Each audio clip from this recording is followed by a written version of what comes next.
There they go.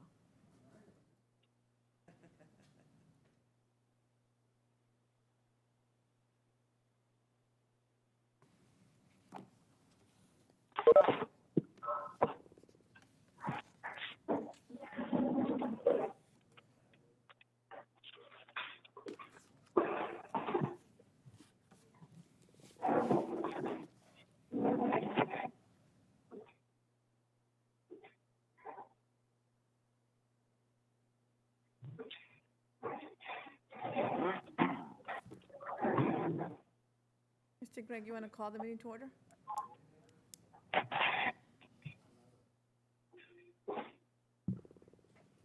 You want to call it to order? Yes. Yes.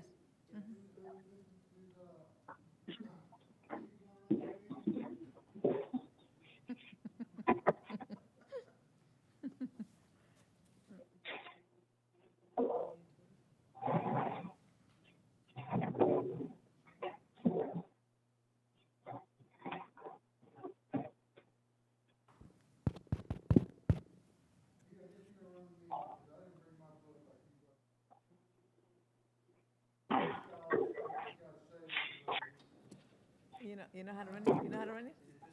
The white one, yes.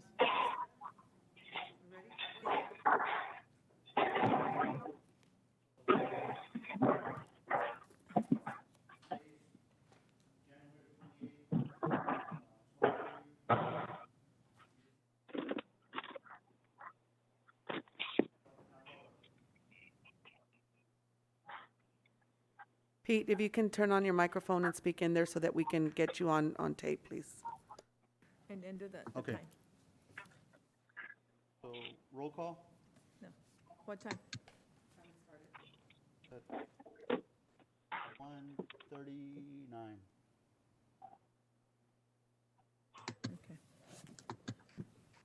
Roll call is Tim Pena. He resigned. What, I'm looking at Yeah, go ahead. the latest one you gave us. Go ahead. Yeah. Craig Loving. Lillian Helms. Pete Cavazos here. Art Ramirez. Ms. Graham. Present, I'm on WebEx. Can you hear me? Yes, ma'am. Thank you. And David Foster. Present. Thank you. So, is there a motion to excuse the absences from the regular meeting held on last month?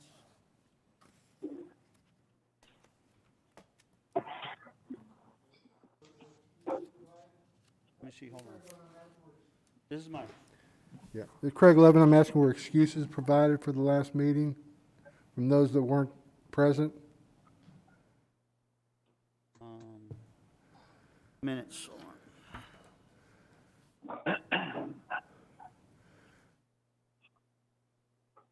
Okay, well, I'll go ahead and make a motion that they be allowed, we approve, The last yeah, month's meeting, November the 19th. November 9. yeah, but moving forward, I would suggest that if you're not gonna be at the meeting, to provide, some reason why you're not gonna be at the meeting. If they have unexcused absences, that could be grounds for removal of the board member as well. Right. So you are correct. It will behoove them to present something to Diana through email, so that way we have it on record if they're going to be out and an excuse why. Well, thank you. So I motion that we go ahead and approve for the last meeting anyway. Okay, are we finished with roll call? No, I wasn't. My name wasn't mentioned.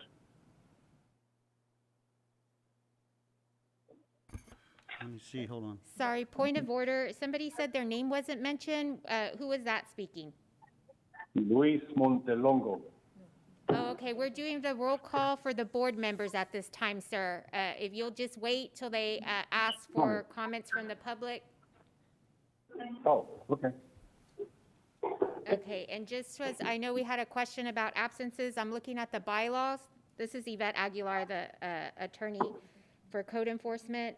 Under Article 11 of the bylaws, any member participating or anticipating an absence from any meeting of the board shall notify the liaison as soon as practical prior to the absence. Unexcused absences from more than 25% of regularly scheduled meetings during a term year on the part of any member shall result in automatic vacancy, which vacancy shall be promptly reported to the liaison, by the liaison to the city secretary. Absences may be excused by a majority vote of the board members for good cause, no later than the next regular meeting following the absence. Good cause includes an illness of the board member and an illness or death of a board member's immediate family member requiring the board member's absence. So my advice to you is that any motions to excuse absences are in accordance with the bylaws after you've heard good cause. Okay, so this is Craig Loving again. So if I get this correct, an excuse due to work or something like that is not excused? It doesn't say, it just gave an example of what good cause is. It's not an exhaustive list, but considering that nobody's provided any cause of why they missed a meeting. Right. Okay, so I guess we could determine what good cause would be, because I know some, we do this voluntarily, but occasionally work does get in the way, and, we all do have other jobs, so good cause can be determined on a case-by-case basis. So as of right now, anybody that provided an excuse for the last meeting, I move that they be excused. If no excuse was provided, I move that there be no excuse. Will that work? Okay. Yeah. Diana, can you clarify were any excuses provided? No excuses. But I believe everybody was here at the last meeting. Art Ramirez wasn't here at the last meeting, and was Tim Honea resigned by then? Oh, yes, yes. Okay, So the only one was Art. And Helms? She was here last, yeah. Point of information, was there an excuse provided by, Art Ramirez? This Stan Garza, no, not yet.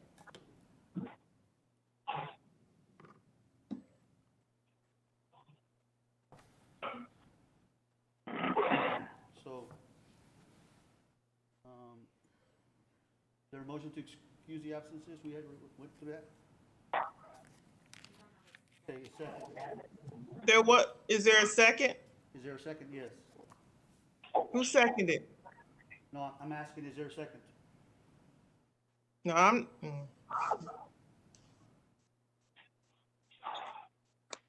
I'll second the motion, David Foster. All in favor of approving the motion to excuse the absences from the regular meeting held on, Can you clarify your motion since we're in discussion? Because at this point, there's no excuses that's been provided. Mistaken, I thought the motion was to excuse the absences of those who had provided excuses and not excuse the absences for those who have not provided excuses. Is that correct? That is correct. This is Craig Loving. So if you're voting to approve the motion, what you would also be approving is those who did not provide an excuse, their motion or their absence will be considered unexcused. Okay, thank you. so, motion carries. Well, no, we didn't do a roll call vote yet. Huh? You still need to do a roll call vote, and, Oh, okay. Craig Loving, aye. You need to call the question. all in favor? Craig Loving, aye. Coretta Graham, aye. Pete Cavazos, aye. Lillian Helms, aye.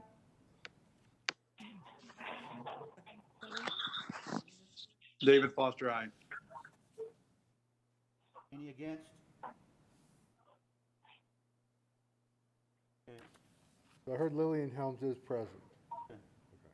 Yeah, sorry, guys, that was a technical difficulty, but I'm on. All right. Good to hear you. so the motion carries. Okay, minutes.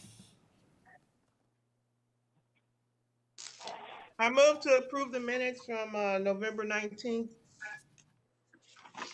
I'll second that. Greg Loving. Coretta Graham, who made the motion. All in favor? Aye, Craig Loving. Aye. Oh, sorry. Aye, Coretta Graham. Aye, Lillian Helms. Aye, David Foster. Aye, Pete Cavazos.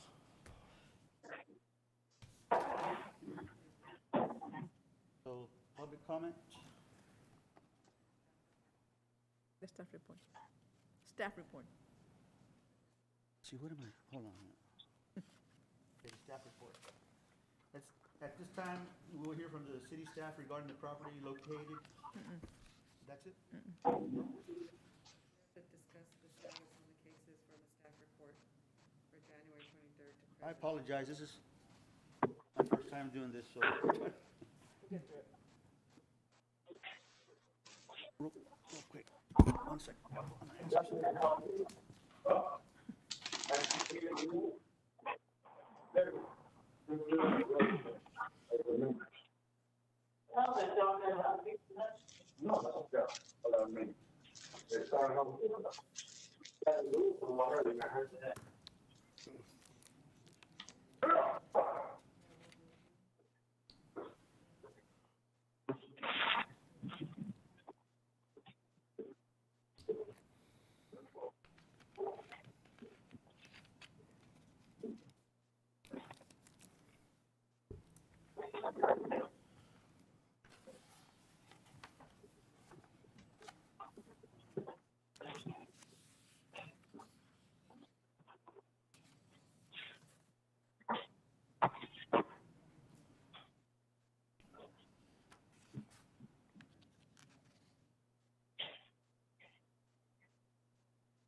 I'm sorry, I'm missing some pages, but let me see. We're going to now discussion of the staff report on the cases on January 23rd, 2020. You can see attachment 2.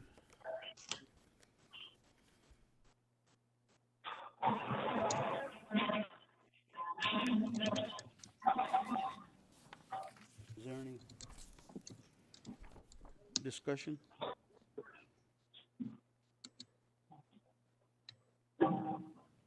Diana, do you have any update on the cases or that you want to give to the board, or do any of the board members have any questions about the spreadsheet provided, about the cases that have come to staff, to the board within the last year?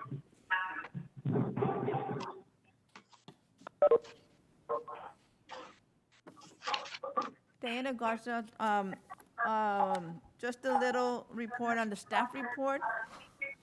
January 23rd of 2020 to the present, we didn't have any quorums in January of 2023 of 2020. We met back in November the 19th, and we have 2 that are coming for old business and 2 that were already out for bids, so they should be demolishing those structures here soon. And we do have one other update. The property, we have one case from November that's being appealed to the city council, and that's gonna be presented in February. And I'll be handling the arguments for that on behalf of the Building Standards Board in the city. I believe it's February 23rd. 626 Glazebrook.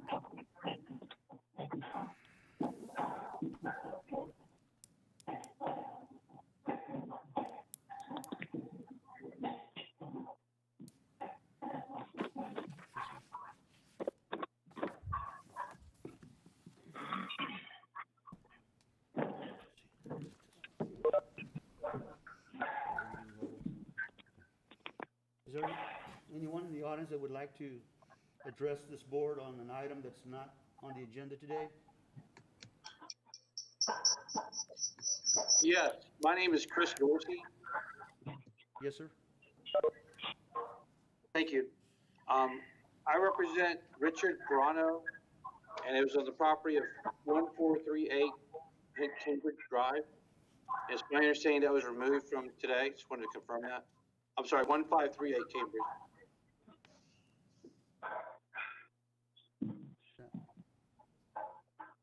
Cambridge.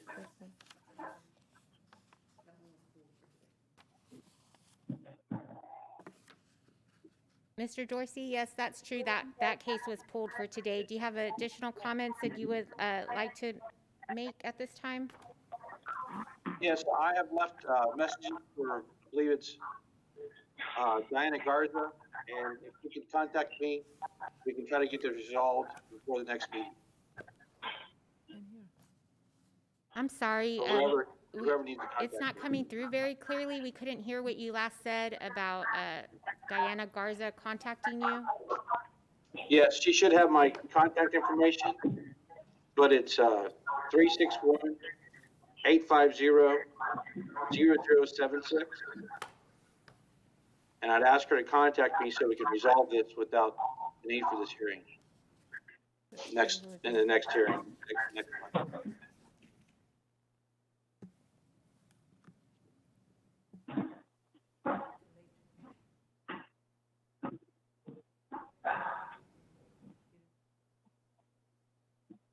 Okay, do we know which party he's representing?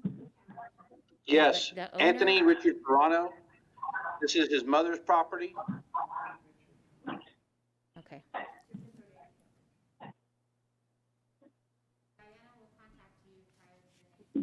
And he is willing to deed it over to the city if necessary. If that will short circuit the process. I'm sorry, we couldn't hear you. He's willing to give the city a deed if they'd like that. Oh, okay.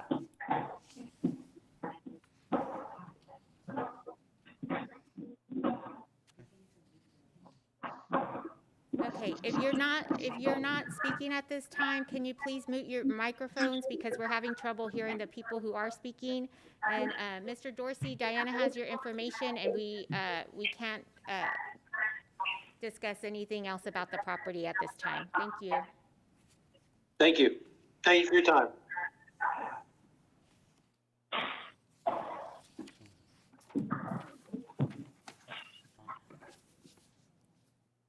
Any other public comments?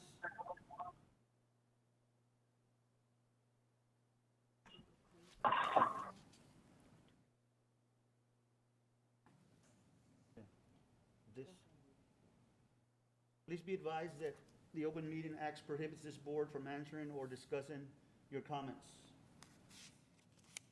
This board may only make a statement of factual information, recite an existing policy in response to the inquiry, advise you that the subject of your comments may be placed on the agenda of this board at a later date.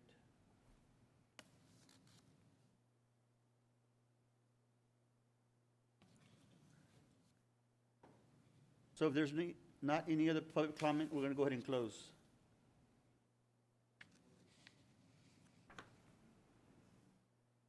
This is Lydia Elizondo. Am I supposed to report that I'm here in a meeting, my property? What property is that? I don't remember the last time. What address? It's 4726. No. 4326 Catfish Drive. Okay. Okay, ma'am, we haven't called your case yet. Just hold and put your phone or your computer on mute until your case is called. Yes, ma'am. Thank you.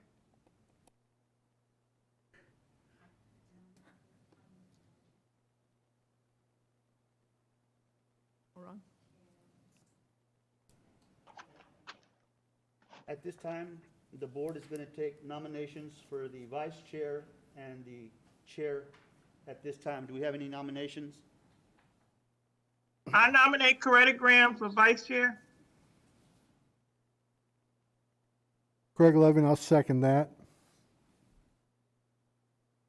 Okay.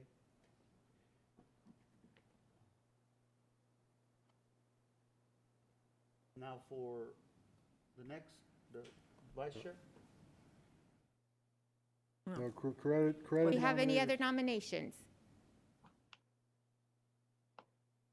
Okay, at this time, we're gonna go ahead and close the floor for nominations on vice chair, and now there needs to be a vote on the nomination.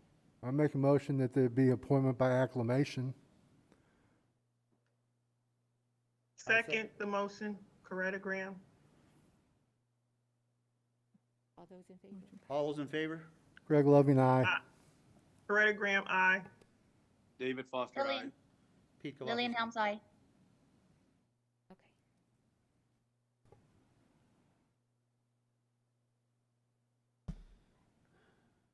Okay, now we need nominations for chair. Now we need nominations for the chair. Craig Levin, I nominate Pete Cavazos for chair. No. I denied. This is my first year here. I'm still trying to get used to this, as y'all can see, so, no.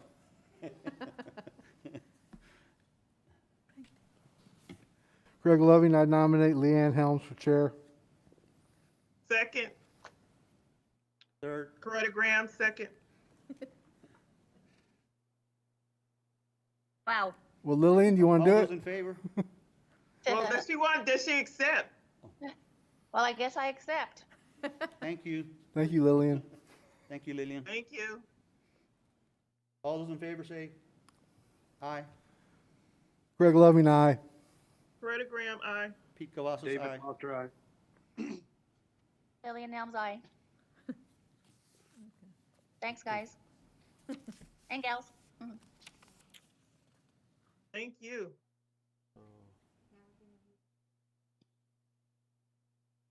Old business, old business.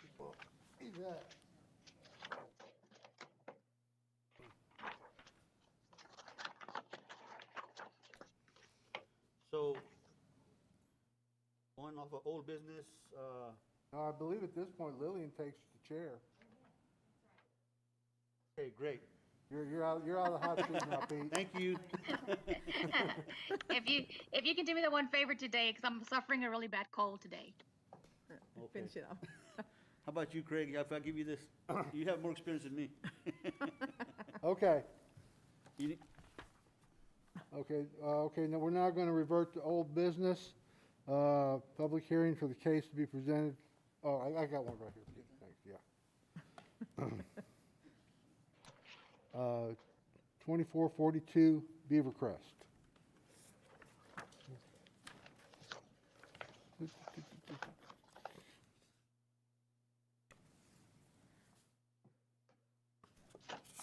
Pursuant to Article 2 and in accordance to Section 13-22B of the Corpus Christi Property Maintenance Code, this department has initiated and prepared the above-listed case for your review and consideration.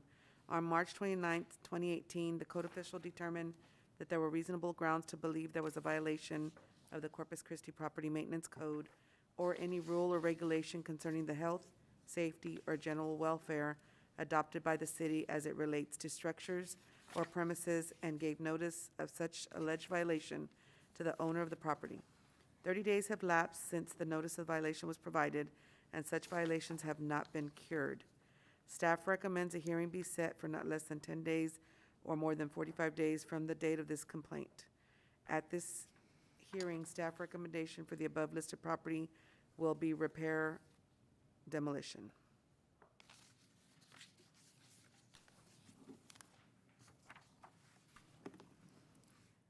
Diana Garza, 2442 Bevcrest. On March the 23rd of 2018, the city became aware of possible violations, at which time I conducted a building survey and took photos. On March the 29th of 2018, a notice of violation letter was mailed out to all possible owners, occupant, and interested parties. On May the 2nd of 2018, a reinspection was conducted and the property was still in the same violation. November the 19th and November the 20th of 2020, notice of violation was published in the Caller Times.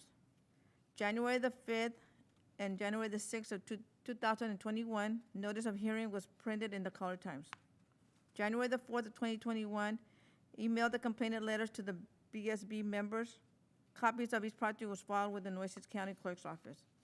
On January the 5th of 2021, the notice of hearing letters were mailed out to all possible owners, occupant, and interested parties. And just to let you know, I'm going to read the summary of when it went back to the board and it was tabled, and then we'll do the present. This case was presented to the board on July the 25th of 2019 and was tabled until the September BSB hearing, with the property owner to obtain permits, to provide a timeline, specific plans per guidelines with the city, and an electrical inspection to be presented at the next meeting. The case was then tabled on September 26th of 2019, and Mr. Dominguez, property owner, said he would work with inspectors and provide pictures of work as it is being done. His intentions are to repair the home so that his ex-wife and son can live in the home. On September the 24th, 2019, an email was sent by Monica Martinez, code officer, to verify the email address. Ms. Martinez did not receive any photos. On July the 11th of 2020, Mr. Dominguez's ex-wife passed.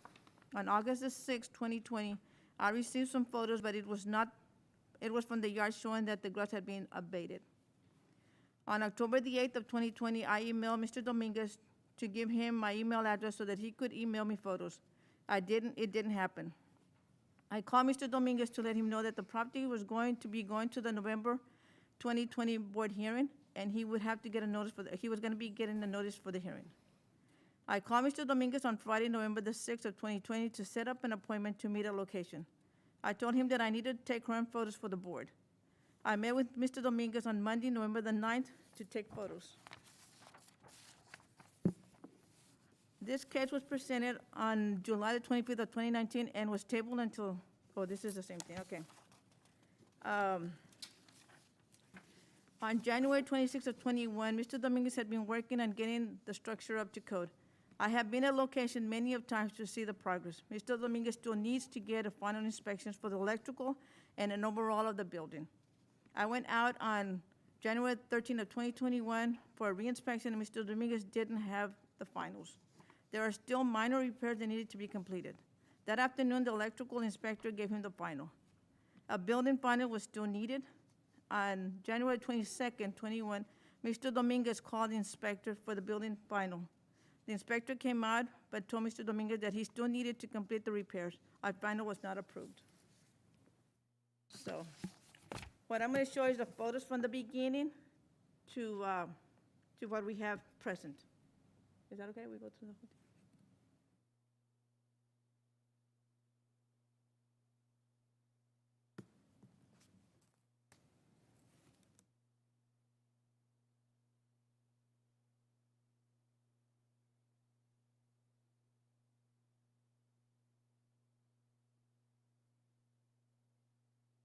Turn it on.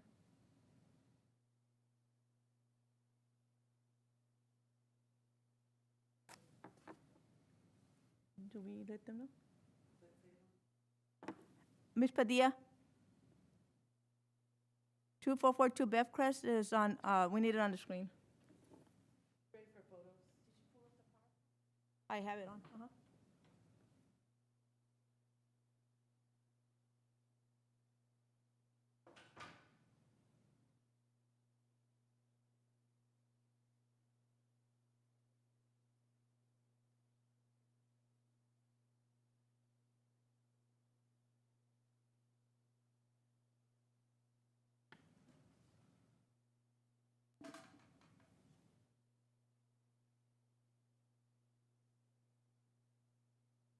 Yeah.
Okay, these are the initial photos from when we started this case.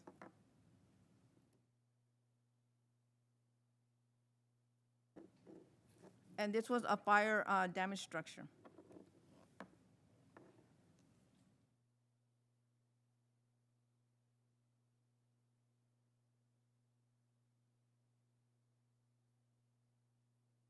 These are the broken windows on the side of the house.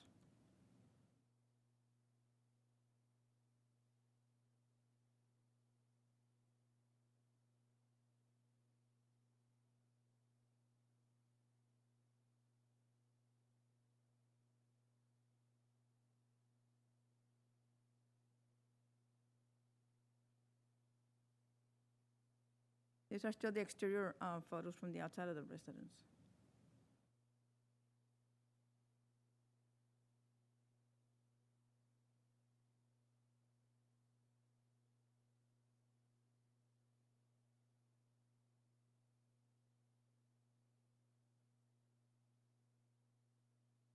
This is still smoke damage inside one of the closets.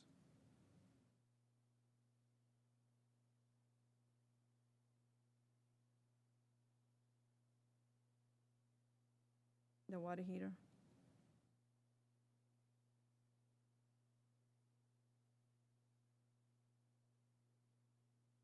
These are the initial photos when we first started, back in 2018.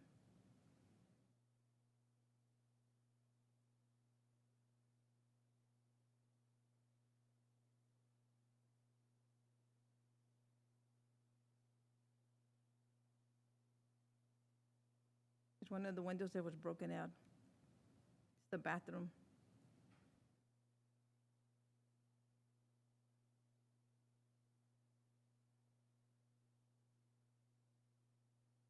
Another closet.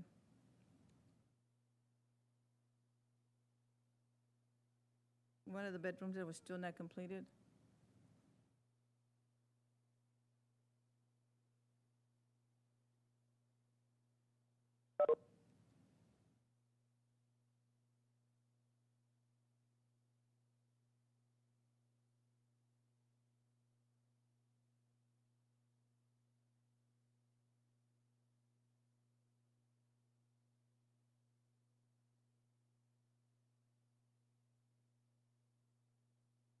The second bathroom.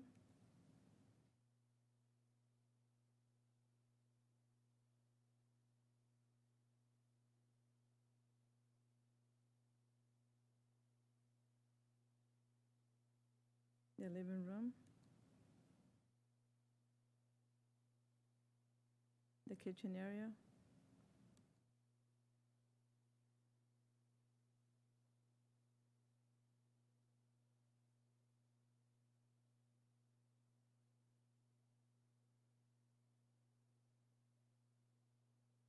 Okay, these are photos from 1/13 of 2021.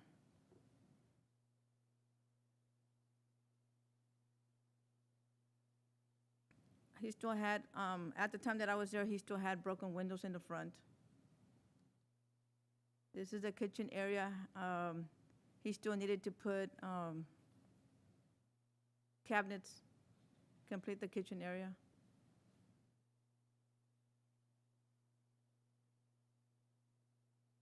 Some of the electrical was not completed. They still needed some work.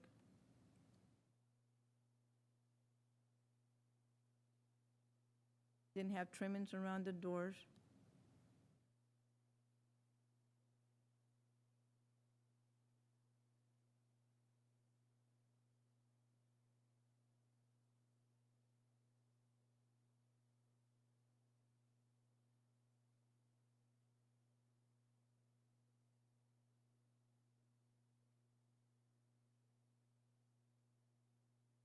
This was a closet. I'm not sure that's where the water heater was gonna go, but it wasn't completed yet.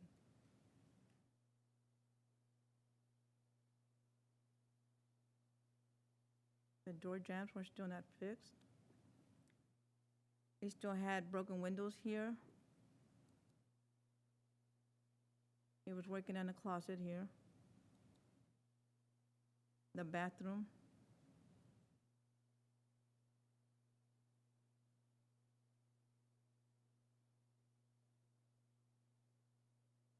Still had some broken sheetrock around the bathroom area.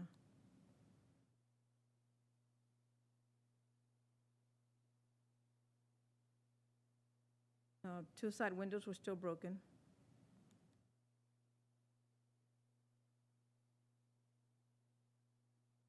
Another door that wasn't completed.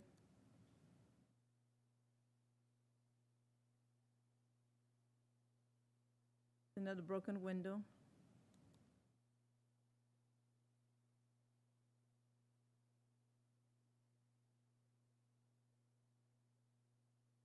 And this is the outside, the exterior.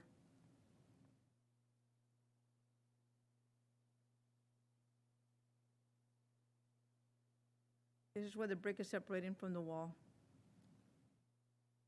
all the way down. Another broken window towards the back.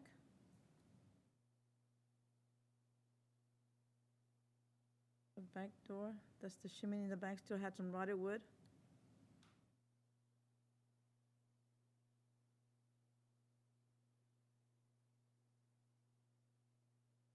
And that was my finding as of the last inspection that I made. Mr. Dominguez still does not have active utilities, and he still has a active tax lawsuit of $25,259.82. And the utilities have been terminated since January 24th of 2018, and the city will still maintain the property as far as the cleaning. So that was my finding for 2442 Bevcrest. Diana, can you you. clarify when the fire was and what was the instruction of the board the last time the board met with him?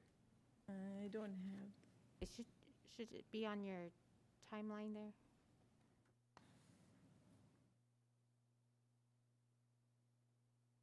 he was to obtain the permits to provide a timeline, a specific plan for guidelines for the city and the electrical inspector to be presented at the next meeting. But the fire happened back in 2017. 2017, okay.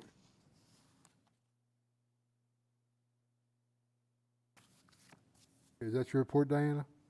Sir? That's your report? Yes. Okay, thank you, Diana. Okay, at this time, does anyone from the board wish to ask any questions of staff?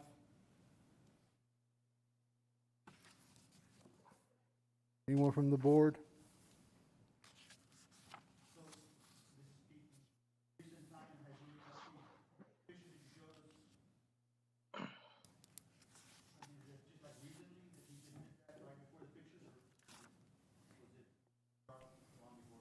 Well, he was waiting on us to give him directions. So when I met with him several times, I told him that the board had instructed him to have everything ready to go with final inspections done and ready to be moved in.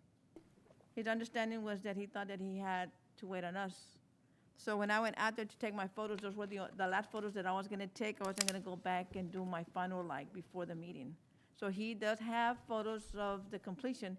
He did get an electrical final. And what he sent me early part of this week was a certificate of occupancy, and I emailed him asking for a building final. I couldn't find a building final on the development services side.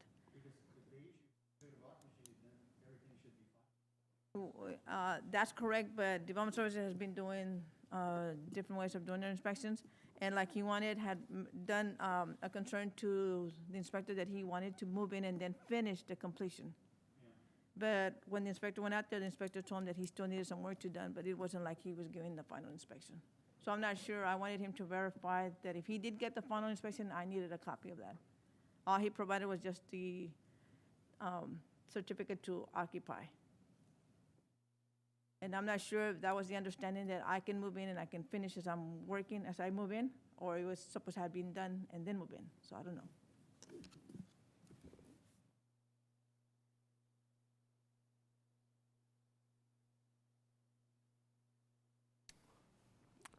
Thank you, Diane. Are there any other questions from the board for staff? I have a question. Does the current code allow for an extension? Or have we reached the end?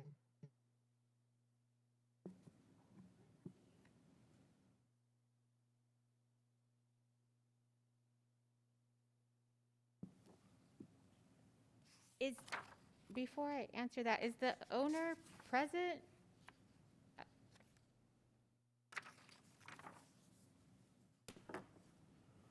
Mr. Dominguez, are you participating via WebEx? I don't see him. Okay, let me get that answer for you just a second.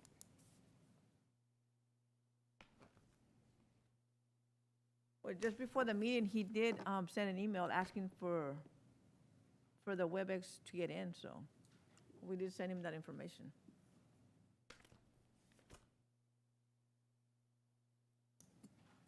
There's 2 call-in users, but I don't know who they are. There's no permits pulled for that.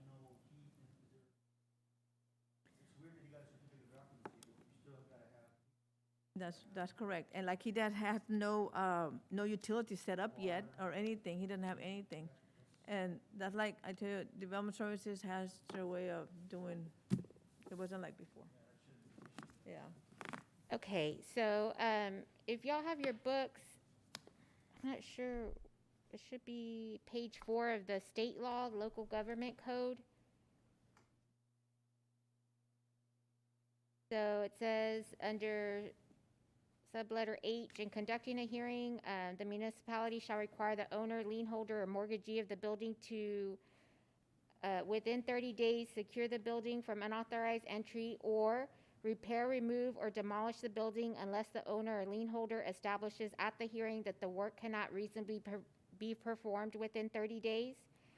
2, if the municipality allows the owner, lien holder, or mortgagee more than 30 days to repair, remove, or demolish the building, the municipality shall establish specific time schedules for the commencement and performance of the work and shall require the owner, lien holder, or mortgagee to secure the property in a reasonable manner from unauthorized entry while the work is being performed as determined by the hearing official.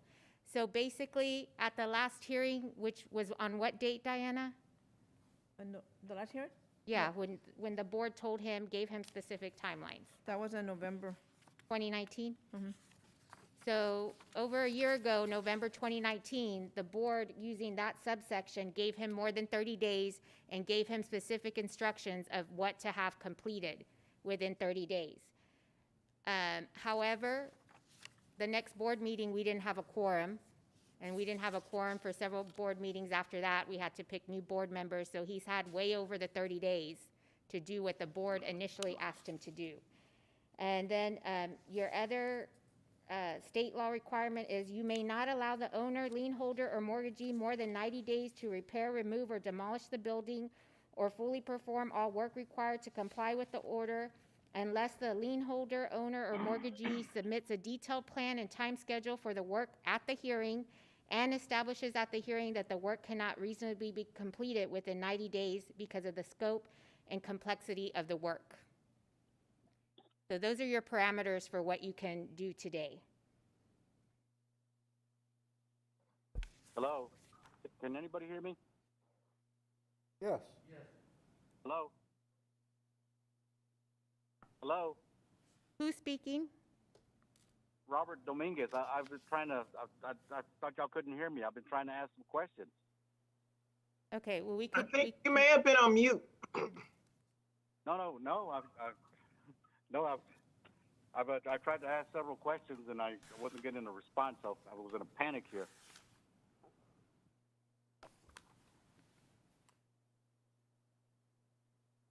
Okay, well, Oh, Robert, can well, I- just hang on 1 second here, and I'm going to go ahead and open up the public hearing portion of this meeting. So at this time, I'm going to open up the public hearing regarding the property at 2442 Bev Crest.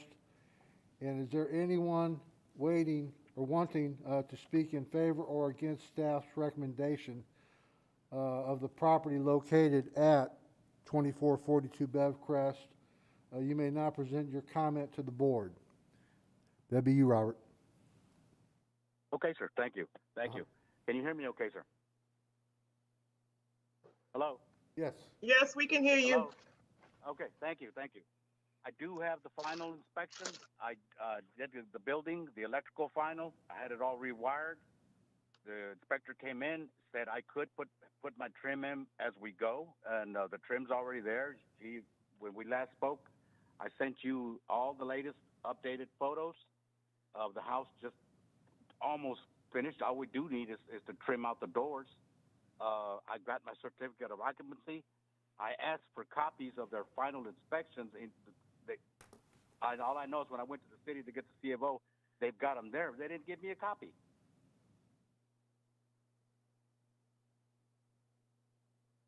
I don't know, at the time that I looked at it, it wasn't registered. So that's why I had asked you to see if you had a final to send it to me. I emailed those to you, ma'am. What I got from the city, I emailed those to you. They're on your email. And you mentioned Monica Martinez in your presentation. I briefly met her, and I think maybe she was in the position for a short time. I never had to communicate with her, and then they transferred me back to you. But I think what was happening, all the photos that I was sending back then were going to her old cell phone number, because I never got an email address from her to send her anything to update her. But I sent you a copy of the finals. I sent you a copy of the certificate of occupancy. The house is finished. We've got brand new doors inside and out, front and back. Glass, like I mentioned to you, we got a bunch of them replaced. The one in the kitchen, put new glass in it, new blinds. And that same damn kid came and broke them again. And I've got the new glass there in the kitchen to put it on and replace the busted blind that wasn't even 3-4 days old. But I did catch him. I had a long discussion with his father. He was throwing grapefruits through the window. But all that's been replaced and done. The last photos I sent you just recently are the ones that I took, I don't know if it was right before or after my final inspection was done from the building inspector. I mean, I'm trying to figure out the changes that are happening now. I built a $2.5 million storage facility here in Annabelle, and I went through all the process with everything, but new slabs, new walls, new buildings, new structures, new office, new apartment. I built all that, and I went through the proper process of getting all my permits in order because everything was new. I did the same thing with this house. The damage was in the two bedrooms to the left, one of them a little worse than the other. I know the original photos look really ugly. They broke into the house and they just ransacked everything. The house, the latest photos that you just got that I did recently, I don't know if you presented those or you presented yours, but I sent a bunch more right after you presented yours. I mean, you went and took your photos. It's like brand new. The building inspector came in. He said, "This looks really good." I said, "Well, thank you." He said, "Okay." He said, "Go get your C of O." So that's what I did, and I've got it. The utilities, I was just going to transfer the water from over here in Annabelle to the house and get it turned on. I've had power in it. Got brand new panel box. I didn't have to replace it. I put all new electrical, new panel box, new breakers, new GFIs, new ceiling fans, new light fixtures. Everything is ready to go. And like I said, I did get my finals, and I've got a C of O right in front of me.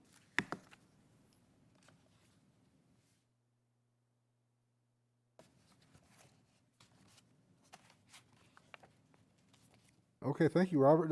Does anybody, do any board members have any questions for Mr. Dominguez? Mr. Dominguez, this is Yvette Aguilar, the attorney. Are you participating via phone or computer? On phone, man. I'm sorry. Okay, no, it's okay. I On was the just phone. gonna see if you were on a computer, if you could, if there was some way for you to share your screen to show all the members your certificate of occupancy. But since you're on your phone, you probably can't do that. Mrs. Garza has that on her email right now. I sent it to her days ago. It's on her email. Okay, thank you. I have the certificate. Thank you, ma'am. I don't have a final building. That's what I don't have. The building, I don't have a copy of it, but they did show me on the screen at the development center. It's finalized. If it wasn't finalized, I wouldn't have gotten a C of O.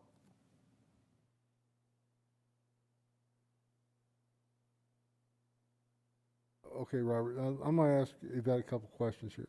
I mean, if he's got a final and a certificate of occupancy, he's done everything. Yes, thank you. You know, I think, I mean, we can have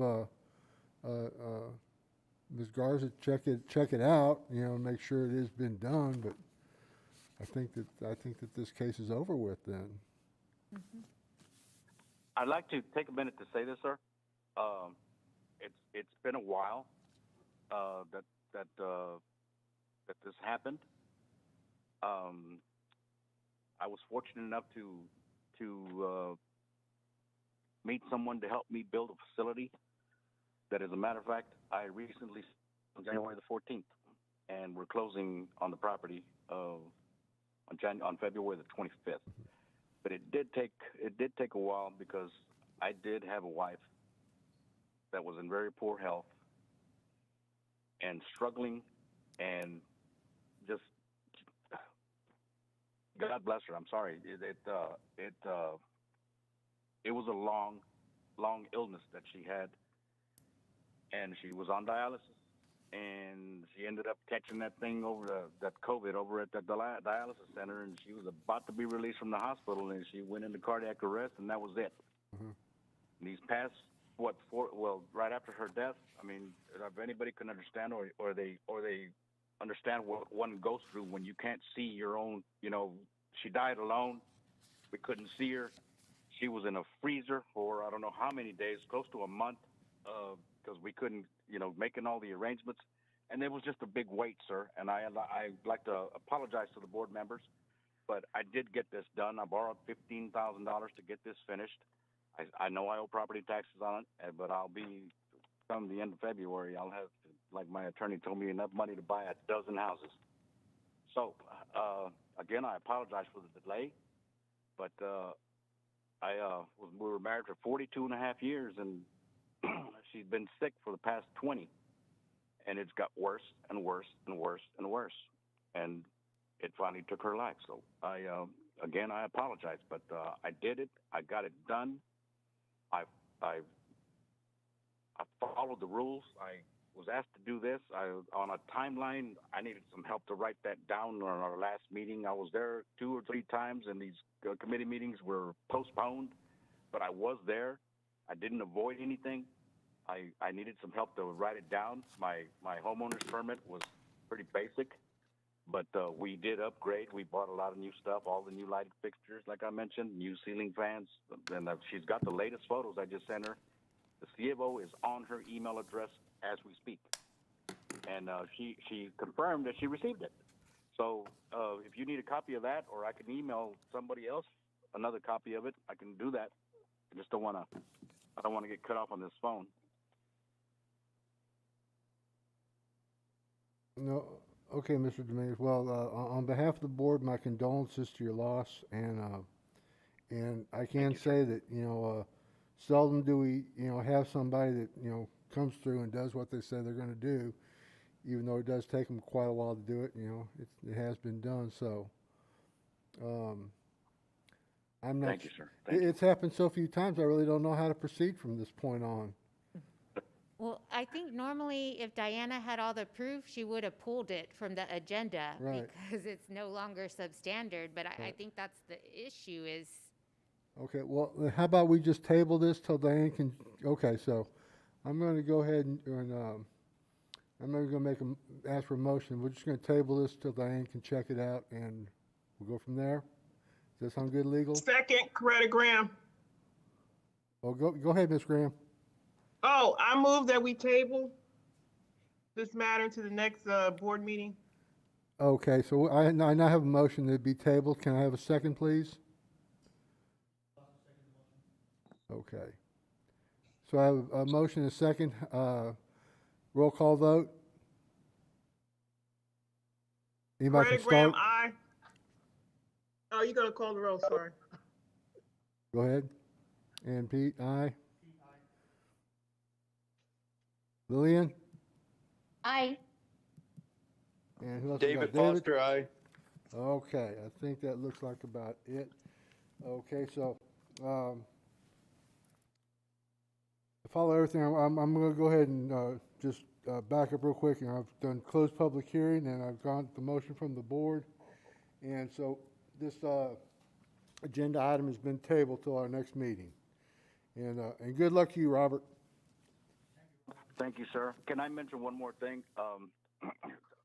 Just so I can get clarification on this. Mrs. Garza went in there when she took her photo. She said all the trim needs to be up. My son started putting it up. A lot of the trim is up, but I asked the building inspector who gave me the final. I said, "Can we finish this, as we go?" He said, "Of course you can." I said, "Okay." We bought one of the doors that we bought for the back bedroom was the wrong size. He's putting it on. He said, "Sure, it's right there. You know how to do it. You did all this." I said, "Yes, we did." He said, "It looks really good." So I'm a little confused. And she said it all has to be put down, or is it going to have to be presented at our next month, or did the inspector that approved me, is he wrong that that you're not allowed, that you're allowed to do it? I don't want any. I want to do this right. I mean, he liked it. He looked at it. He said it looks really good. I said, "Thank you." And it cost some money, but we got it done. And like I said, he gave me the final, and I've got my final electrical. I did the inspection when the walls were open. Everything was done in order, and like I said, that's why he said, "You're good to go. Go get your C of O." Like I said, I've got it right here in front of me, and she's got a copy of it on her email that and she confirmed that she received it. And I didn't get any other copies or anything else at the development center. But again, I want to thank y'all for listening, and again, I apologize for the delay and why it took so long. But again, I got it done, sir. I got it done, and I thank you for being so kind, sir. Really, thank you. Okay, you're welcome, sir. And I do believe you'll be hearing from Diana, correct? Okay. Okay. Okay. All right, Thank you very much. Do I so I can just cut off now, or am I good to go? Mr. Dominguez, if you don't want to listen to the rest of the cases being presented, you're free to go at this time because he's already closed the public hearing, so there's not going to be any further discussion on this property. But you're more than welcome to stay That'll and be fine. listen to the rest. No, I've got to get back to work. Thank you so much. Okay. Y'all have a good day. Thank you. Okay, with that item being resolved, we'll now go ahead and move on to our next one, which would be 4326 Catfish.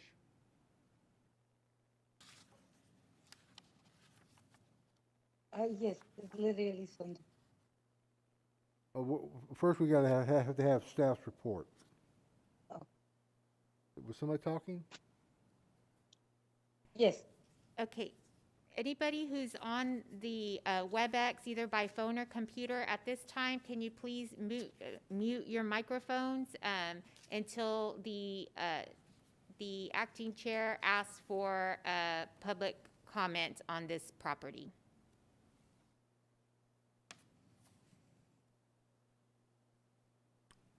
Okay, Diane, whenever you're ready.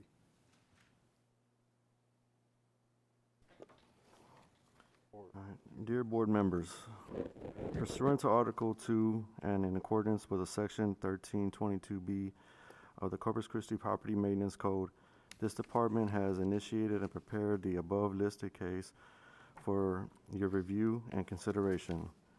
On May 26, 2020, the code official determined that there were reasonable grounds to believe there was a violation of the Corpus Christi Property Maintenance Code or any rule or regulation concerning the health, safety, or general welfare adopted by the city as it relates to structures or premises, and gave notice to such alleged violation of the owner of the property, 30 days have elapsed since the notice of the violation was provided, and such violations have not been concurred.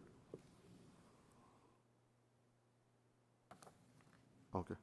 Staff recommends a hearing be set for not less than 10 days or more than 45 days from the date of this complaint. At this hearing, staff recommendation for the above listed property would be demolition. Diana Garza, 4326 Catfish. This case was brought before the board on November the 19th of 2020. Staff recommendation, or the recommendation was, a motion was made by Coretta Grant and second by Lillian to reject staff recommendation. Mr. Elizondo was to do some research to see if she will be selling the property or bringing in a plan of action for repairs to the next board hearing. Also, to make sure that the property was secured. Her intention was to repair the home so that she and her husband can move back home. Okay, on April the 28th of 2020, the city became aware of possible violations, at which time I conducted a building survey and took photos. On May 26th of 2020, notice of violation letters were mailed out to the possible owners, occupant, and interested parties. On July the 1st of 2020, a reinspection was conducted and the property was still in violation. November the 19th and November the 20th of 2020, notice of violation was published in the Color Times. On January the 4th of 2021, I emailed the complainant's letter to the Building Standards Board members. Copies of each property was filed with the Nueces County clerks. On November the 5th of 2021, the notice of hearing letters were mailed out to all possible owners, occupant, and interested parties. On January the 5th and January the 6th of 2021, the notice of hearing was printed in the Color Times. As of 1/26 of 21, the amount of taxes due is $7,480.64 with an active tax lawsuit. Utilities were terminated in February 21st of 2020, and we have been in contact with the actual owner, and the city does have liens on the property.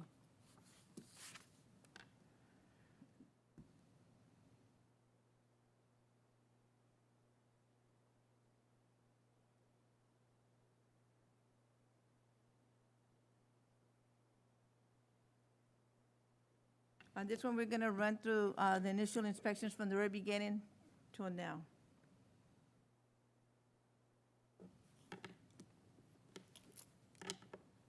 The fire happened in the garage and spread through some other parts of the house. The garage area where she had boarded it up. The roof from the garage. This is inside the garage area.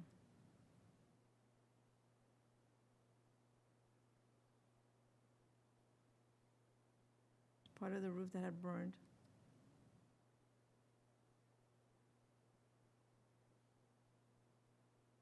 The living room area.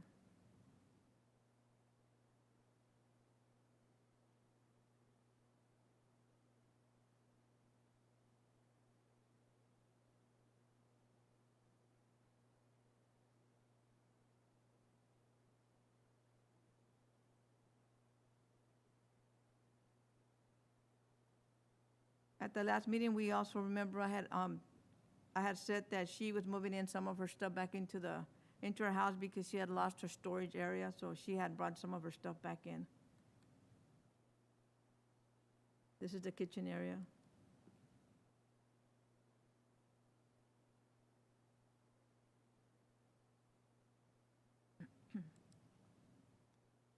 Okay, this is back in December of 2020.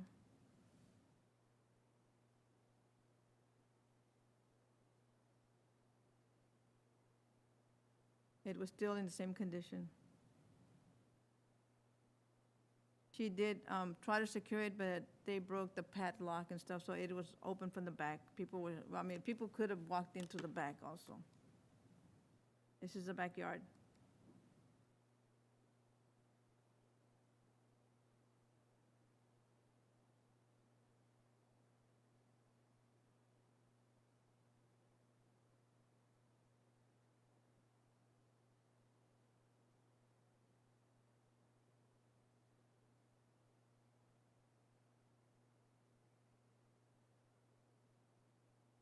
It's just walking in from the back inside to the garage side.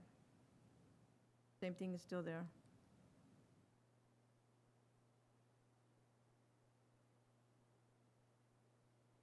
Okay, I was back there on the 26th of this month, and she did a lot of cleaning inside. She removed a lot of her possessions because her intention is to sell the property. She couldn't come up with any resources to rebuild. And she did give me permission. The gate in the back was closed. It wasn't locked, but she gave me permission to go in and take my final photos. But they did a little bit of cleaning.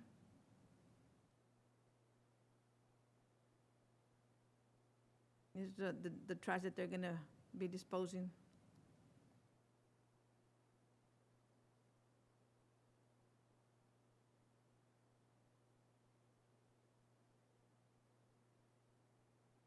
The kitchen area.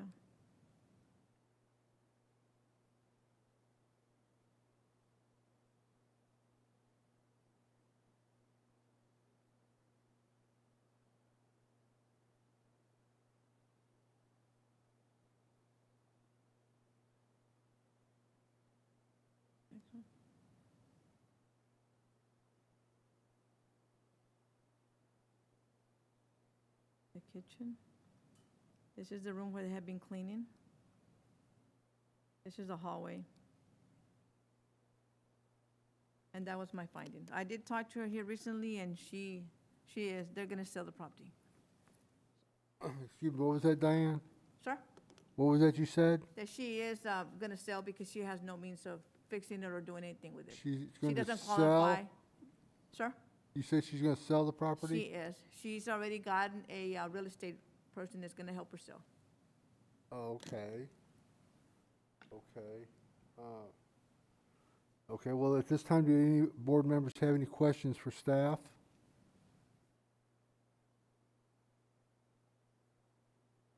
Okay, well, I'll go ahead and start off with the questions then. Okay, if they're going to sell, Yvette, what is our options?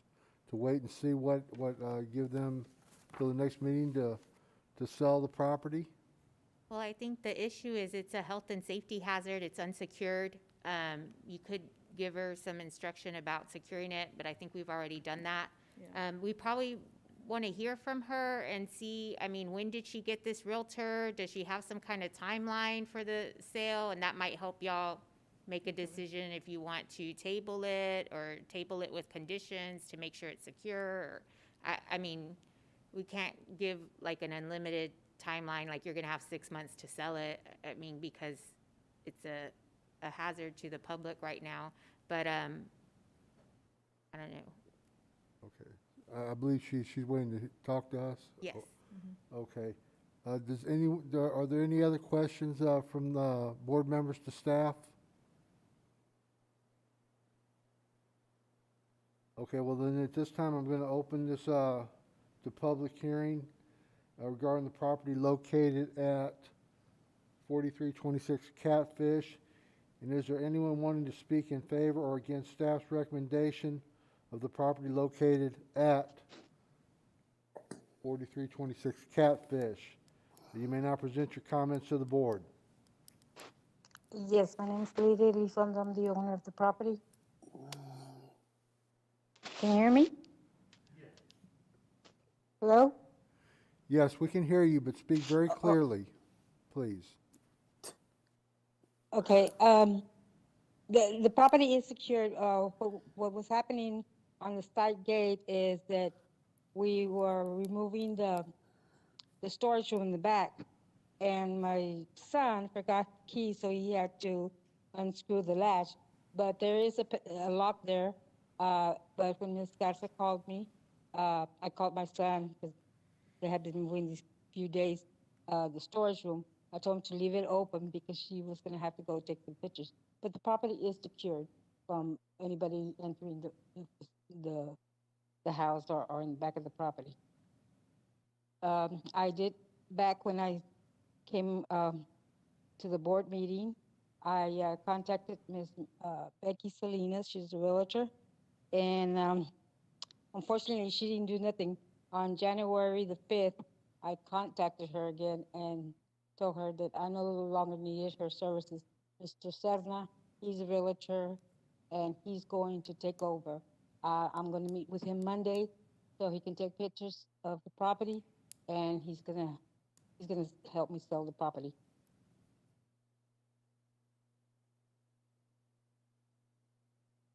I couldn't find any help to fix it. I didn't wanna sell it, but I have no choice. And, you know, it's been long enough. And I appreciate, you know, everything that Ms. Garza has done in the city, you know. There is trash that we remove from the house, you know, but I was trying to get that critter, but because of the COVID, you know, they're not doing it, so I'm trying to see if I can get them help, you know, with the truck. It's very hard right now. It's just me and my husband. I got him sick with the flu, and because of my back surgery, it's hard. Everybody works, so you have to work around their time, and it's just hard right now. But I'll get it done slowly, but I'll get it done. As far as, but I'm gonna sell the house as is, so, you know, Mr. Sutherland's pretty good at selling it. I've known him for a long time. I just never thought of him, you know, for selling at the beginning, but Miss Salinas was not moving. She wasn't doing anything. 2, 3 months had already gone by, and, you know, she hadn't even posted it out there. So I'm waiting for her to call me today because I need a termination letter, you know, and she's been giving me the runaround. That's all Mr. Sutherland's waiting for. He needs that letter from her. So I'm going to pressure her today because it's been 2 weeks already. I've been calling her and asking for this letter. You know, she's been giving me kind of the runaround that she's busy. She's showing houses. She's doing this. She's doing that. And that was the whole thing from the very beginning. You know, she had to be at a meeting. She was going out of town. I need somebody that, you know, is going to get on the ball because, you know, I have a timeline too with the city. You know, I got to get something done with the house. Unfortunately, I have to sell it, but I know God has a plan for us. And I'm just going to rely on Him.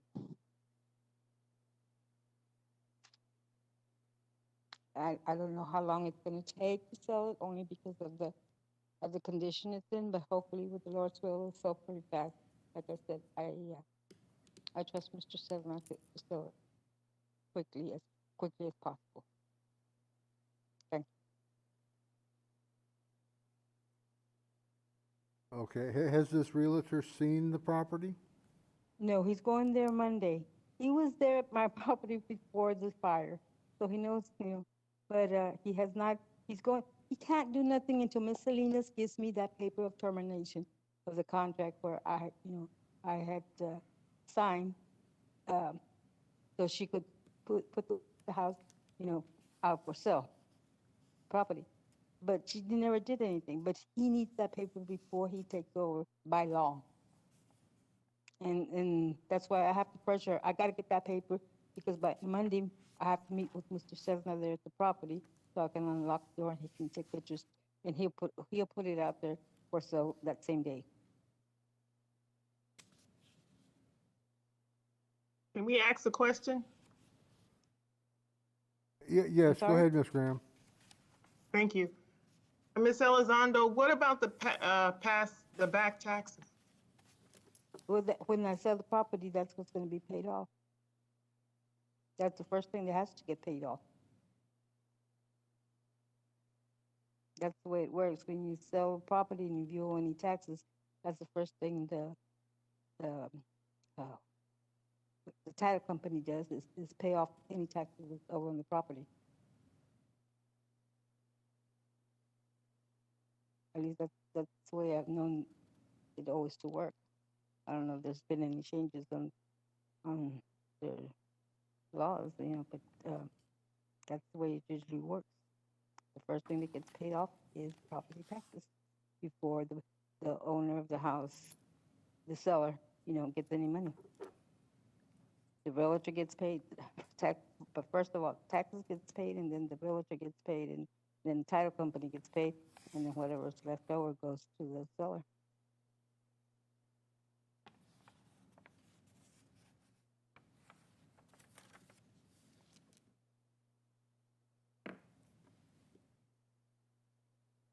Are there any other questions from the board?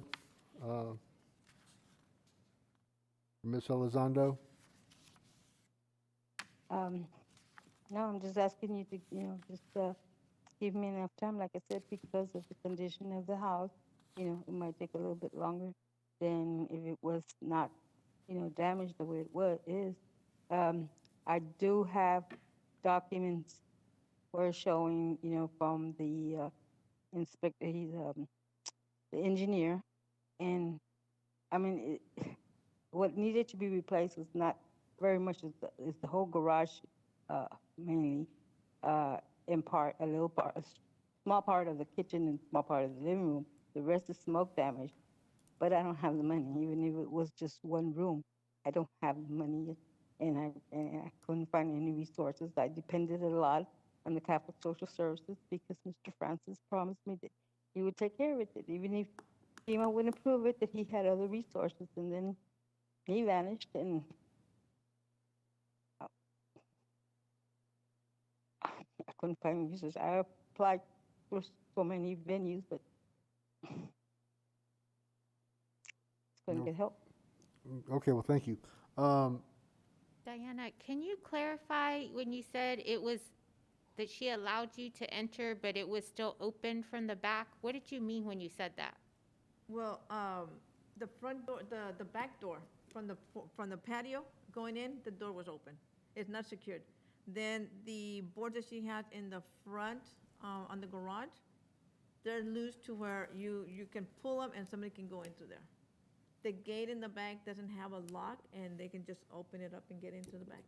And then you said somebody broke in to the gate, and she's saying that Well, it was I didn't her know son. at the time when I saw it, Okay. because the lock was on the ground and the hinge was broken, so it was only left on the door.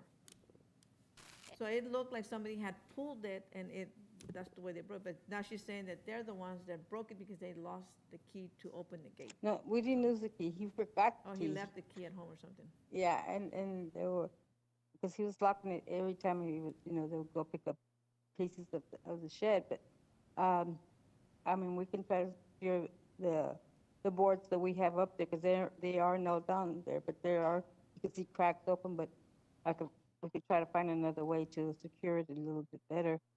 And there is a back door that we nailed in, but like I said, we were moving all the trash out into the garage. And I was trying to clean up the backyard, moving that trash into the garage, but that's the only way in and out. Now, are you talking about the French doors, or are you talking about the garage door? I'm not sure. Because the French No, doors, I'm talking about the they've had one a board. in the garage. The what? The one in the garage. Can you see the Uh-huh. photos or no? No, I can't You can't see the it. photos? No, because she's on the Oh, phone. here you go. Yeah, there's that opening right there. Yes, from the garage to And the that one you outside can patio. push it, and they can get in. are you talking about the door from the garage to the patio? And Or then see from the how that kitchen one was to the broken? patio? It led to believe that somebody had just pulled it and got it off the hinge. That's what I thought, that they had broken in through there. But then No, she said that they he- had to he- do it because they didn't bring the key with them. And then what about if somebody does get into the backyard, is the back of the building secured? I have a door to She has secure a- it from, See, right one there, from the the door is garage. wide open. That opening right here is where you can get into the back. Are there any other openings to the building in the back? Does the No, garage that- have all the walls? No. Yes. Well, That's just all not the open? door That's in the all front. open. If you go into the back, you can walk right into the house. There's no doors, there's nothing. Everything, because they gutted the whole house. So under our city ordinance for vacant buildings, all of this would have to be secured, correct? Mhm. So that nobody could access the house? Inside, yes. So the only thing that they did was around it. The garage doors, they put those plywoods. The plywoods are not secured. You can push them and you can get in through, through the cracks.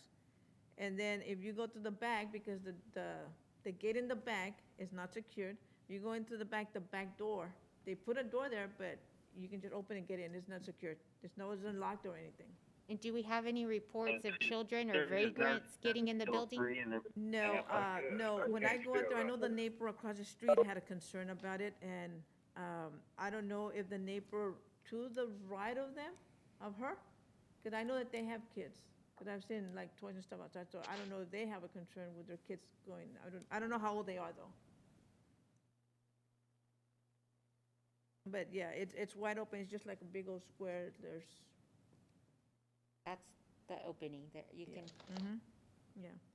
Once you go into the back, you're free to go inside the house. There's no doors, there's nothing, because everything's gutted out. So we're gonna have to just put the door back on then. They're not nailing it, they're putting screws on it to secure it more. They're gonna have to do, yeah, especially Because like the if you garage. do- Yeah, and he's gonna have to fix screw back on the latch to the All the, side gate. all the wall sheet, it looks like there's wall sheeting, like plywood, it's not on there.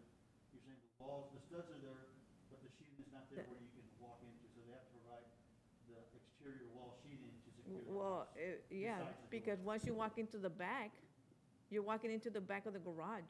But once you get in there, you're supposed to have a door to go inside, right? Well, everything is exposed because there's no sheetrock, there's nothing. Plywood or. It's all exposed, it's like, yeah, just the framing.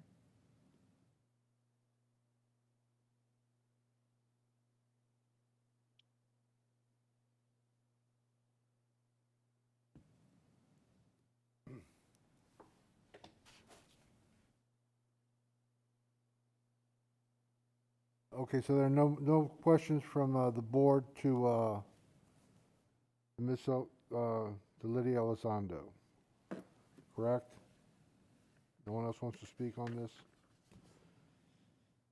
Gonna have to wait a moment here because I want to ask you that a few questions. No, that's okay. That's okay. Everybody's okay. If we follow staff's recommendation, this is just, if we follow staff's recommendation and consider that the building needs to be, just demolished, and somebody buys it within that 30-day window, what happens then? if it's been ordered demolished and within 30 days and somebody buys it, well then, we Yeah, the don't case will be- demolish it because it's a new owner. Yeah, the case So will then be we give closed. the new owner an opportunity. They open a new case against the new owner, and then the new owner has time to get into compliance Okay. or demolish it. All right. So And okay. even after, Yeah. because it takes, we give them 30 days, and then Diana's got to send it out for bid, so it doesn't, necessarily get demolished right away or right at the 30th day. So even in between that time, if she finds out that there's a new owner, Right. then we won't demolish it, and we'll start a new case with the new owner and give them time. If I'm listening correctly to your explanation of the law and everything, in good faith, we really couldn't say, oh yeah, we can just do this or that, because the building's not secured. It is not securable unless you have the resources to putting up all that plywood, et cetera, et cetera. Well, if I have to put more plywood, then that's what I'll do. I'll secure it more to what the Not necessarily regulations. all the way around. It would just probably be like the front part of it. Where nobody can access the backyard, I'm saying, to get Yes, into the building. So yeah. as long as there's a secure fence around the entire property, well, from the backside, where, and is that considered secured by law? Without her spending The only, additional funds she doesn't have. I think the only thing that she would probably do is resecure the plywood in the garage to make sure they have to secure it from the inside. You know, put those things just to hold it, because right now they're so wobbly because there's nothing to holding them up because everything burned, right? So they kind of did like a, you know, like a little wall, and they put those, but it does need to be secure, and then if they secure the door on the side, then that would be good. They won't let, people can't, because on that side it's already, there's nothing on that side. You can't go into to the left side. Code right there. They're okay with it. I mean, the main thing is you don't want Anybody going to the back. You don't want anybody getting in there because it's it's an attractive nuisance for children, and you don't want, you know, it's still cold right now, so sometimes vagrants go into buildings and start fires to keep warm, and then we have another problem. So, if the building, I mean, one of the things you have is you can order her to secure it. So if you feel comfortable telling her to secure it a little better and giving her some time to you can either table it one more time. I wouldn't say, you know, let's table this for 6 months until you see if you could sell it, because that's a long time. But if you want to table it one more time, let her secure it more, and then if she hasn't had it sold by then y'all can go ahead and make a decision. And then hopefully, I mean, that'll at least give her almost another 2 months after that, by the time we actually would get to demolish it, if it comes to that. Okay, yeah. A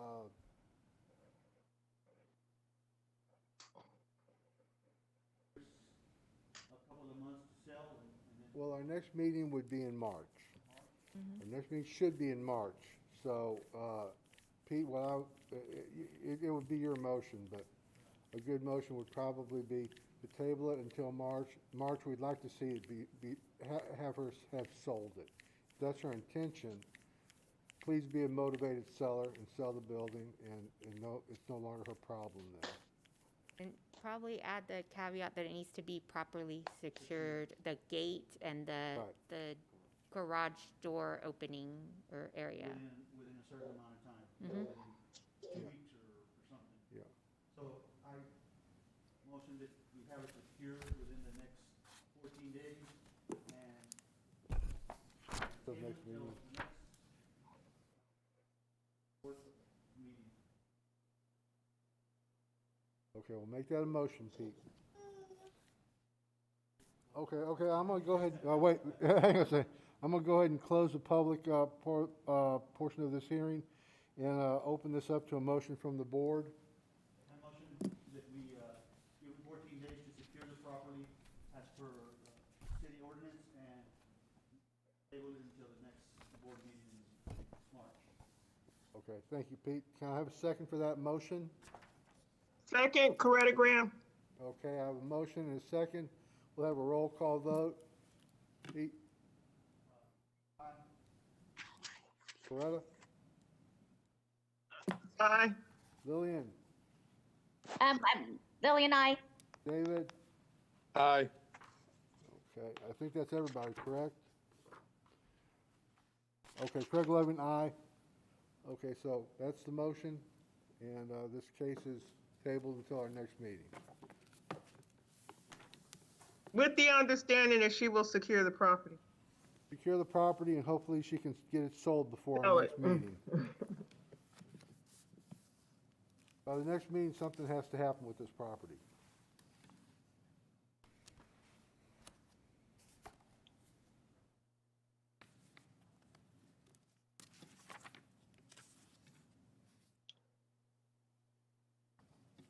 Okay, if that's it, then we can move on to new business. Okay, we're gonna move on to new business. Staff, tell us what our next property to look at is.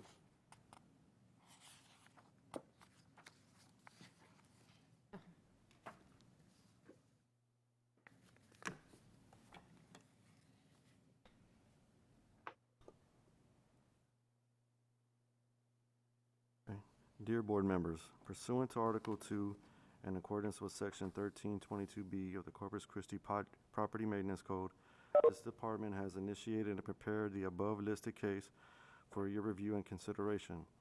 On August 20th, 2020, the code official determined that there were reasonable grounds to believe there was a violation of Corpus Christi Property Maintenance Code or any rule or regulation concerning the health, safety, and general welfare adopted by the city as it relates to structures or premises, and gave notice to such alleged violation to the owner of the property. 30 days have elapsed since the notice of violation was provided, and such violations have not been cured. Staff recommends a hearing be set for not less than 10 days or more than 45 days from the date of the complaint. At this hearing, staff recommendation for the above listed property will be demolition. Diana Garcia, 309 Hiawatha. On August the 20th of 2020, the city became aware of possible violations, at which time I conducted a building survey and took photos. On September the 11th of 2020, the notice of violation letters were mailed out to all possible owners, occupant, and interested parties. On October the 16th of 2020, a reinspection was conducted and the property was still in violation. On November the 19th and November the 2020, the notice of violation was published in the Caller Times. January the 4th of 2021, I emailed the complainant's letter to the Building Standards Board members. Copies of each property was filed with the Nueces County Clerk's Office. On January the 5th and January the 6th of 2021, the notice of hearing was published in the Caller Times. On January the 5th of 2021, the notice of hearing letters were mailed out to all possible owners, occupants, and interested parties. As of 1/26 of 21, taxes due is $14,423.50 with an active tax lawsuit. Utilities have been terminated since April the 26th of 2013, and I've been in contact just here recently with two of the siblings. And we do have a current case pending for the maintenance on this property.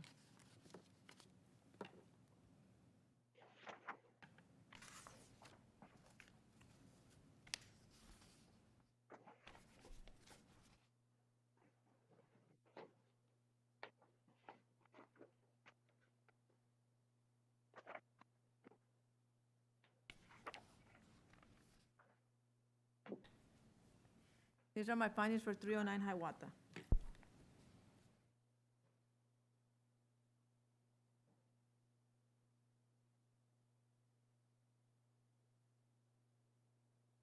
This is the front porch, rotted wood.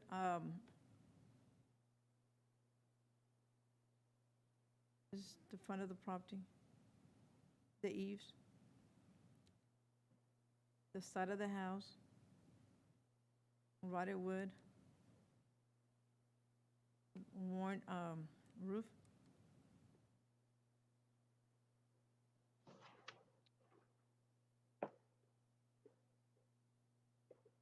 To the back of the house. This is part of the roof in the back. Rotted wood throughout the back part of the house.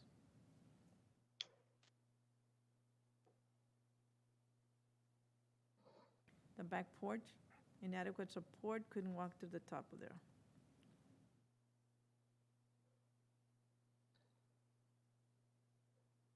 Rotted wood window seals.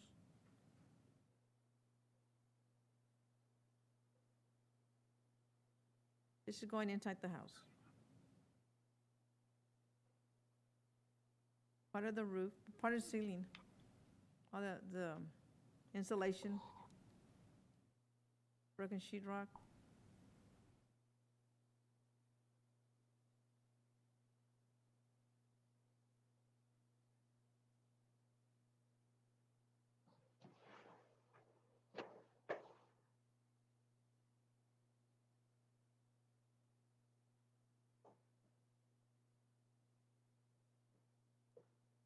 One of the bedrooms.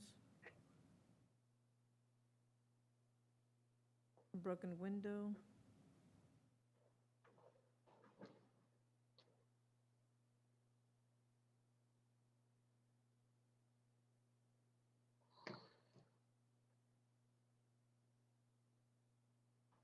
Broken sheetrock.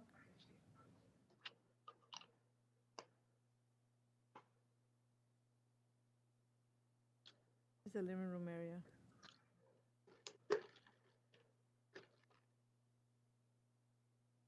This is part of the living room on top. The sheetrock had fallen in the insulation.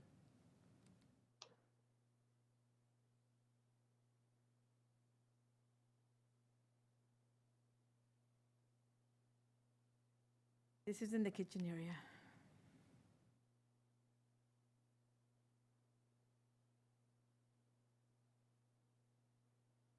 It's still the kitchen.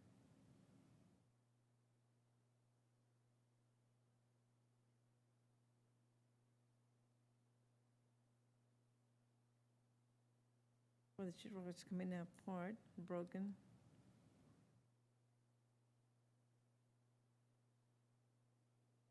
In the attic, there's holes in the sheetrock in the attic. This is still the kitchen area.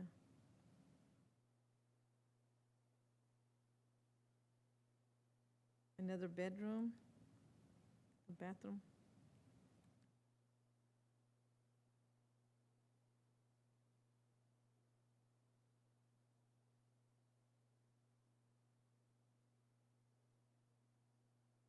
Broken sheetrock.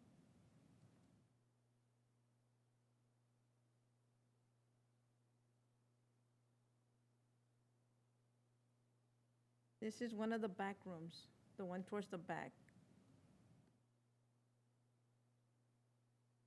This is where it had separated. You can see daylight.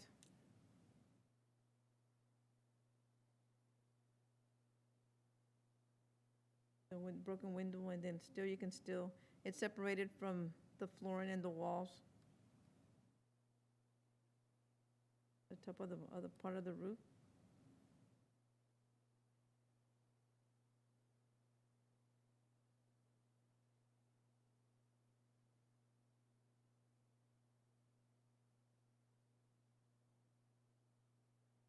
That's another back room in the back.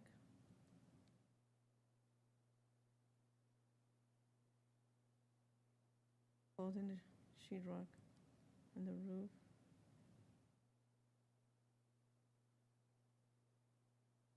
More broken sheetrock.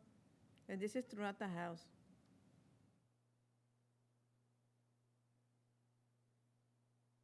And that was my findings for 309 Hiawatha.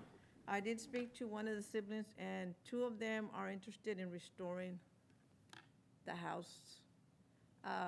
This was a house that, yeah, here recently, they got in contact with us, and they want to see, I don't know if they're on WebEx, but they wanted to talk about the house. They want to restore the house. It has sentimental value. Mhm. But I was there on the 26th, and one of the big old trees that they have on the side, it broke and it hit the back part of the house, so there's a big old hole on the roof, so I don't know, I mean.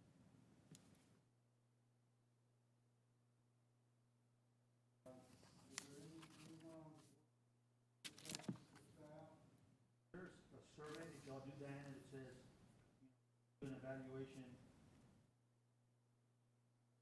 repairs are in excess of 50%. It's not, Feasible to restore it, just needs to be torn down. we would have to get a building inspector to go with to do that, but I do a building survey, but not only for us to determine, but, with seeing it like that, it is more than 50% damage. It does need a lot of work, so. It looks like it does. Mhm. Yes, yes.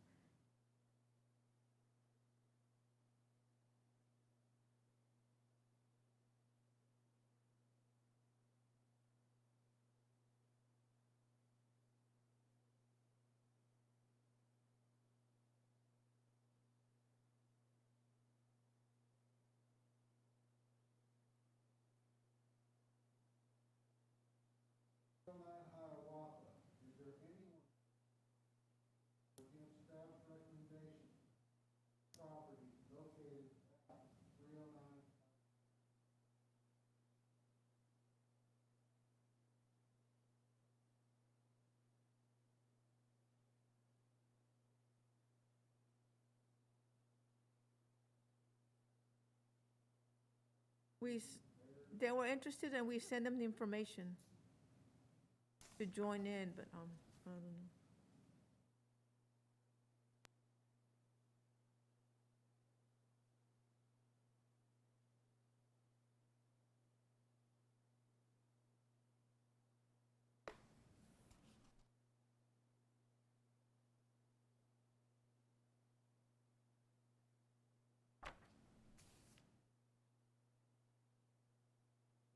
I'm motion, we demo it. Read this part. Lillian Helms, I second.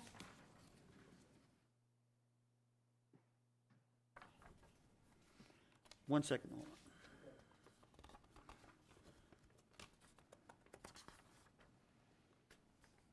Yeah, read those, the two. So, under the provisions of section 12, or 13-22 H1C of the City of Corpus Christi Property Maintenance Code, and due to substandard and dilapidated condition of the structure, a hazard to the health, safety, and welfare of the public is henceforth declared. Therefore, the owner will be required to demolish the structure within 30 days. If demolition is not started and completed as required, then the city will be authorized to demolish.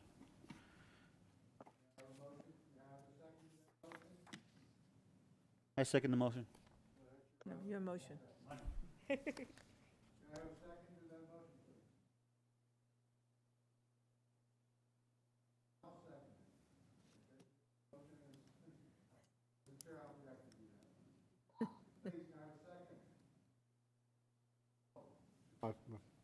Sorry, I didn't mean to say that. We have a motion. Can I have a second, that motion?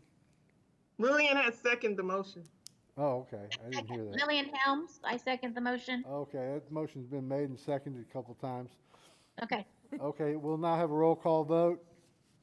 Pete? Aye. Ms. Graham? Aye. Lillian? Aye. David? Aye. Craig? Aye. Okay, we'll now move on to our next item.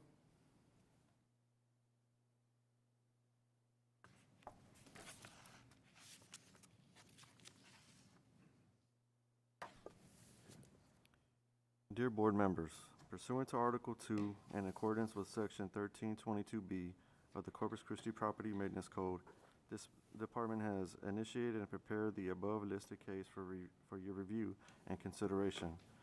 On February 28th, 2020, the code official determined there was reasonable grounds to believe that there was violations of the Corpus Christi Property Maintenance Code or any rule or regulation concerning the health, safety, or general welfare adopted by the city as it regulates the structures or premises, and gave notice of such alleged violations to the property owner.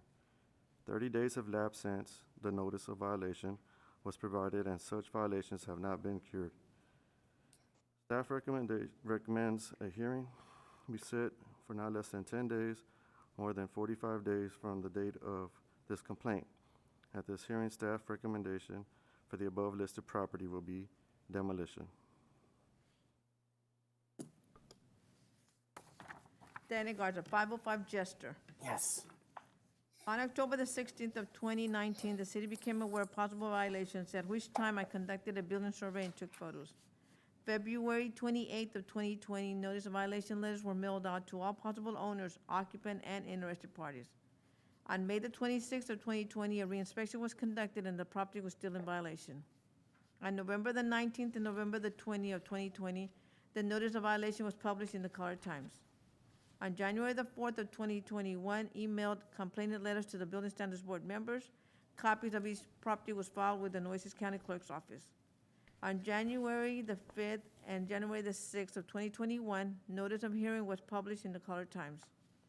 Also, on January the 5th of 2021, the notice of hearing letters were mailed out to all possible owners, occupant, and interested parties. Taxes as of 1/26 of 21, amount due is $12,245.35. Utilities were terminated on April the 12th of 2012, and we just got in contact with the owner not too long ago, and we do have liens on the property. They just had 2 fires at this location, and there is it a judgment through the court, right? Through, is that what it's called? A judgment? Through Lineberger? Oh, okay, yeah. Okay, at this property. The property has tried to be sold through the county, twice, and they haven't had any buyers, so. So these are my findings for 505 Jester. There's one structure, and then there's like 4 or 5 multiple accessories at this location. This is the main structure, and it's all cinder block building.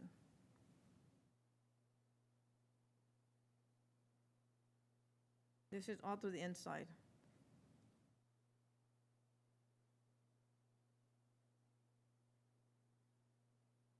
And this one also is wide open to where people can just get in and get out.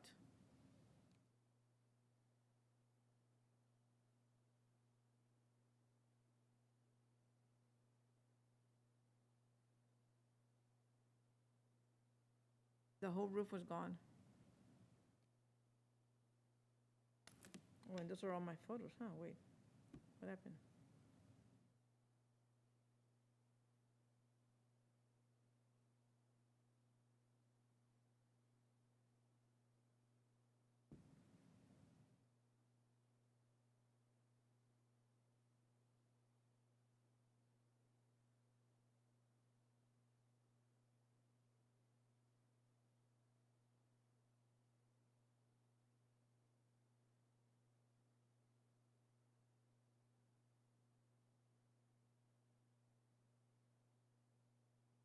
Well, the other photos didn't come out, but there's accessory structures also throughout the building that all burned. Everything in the property was burnt.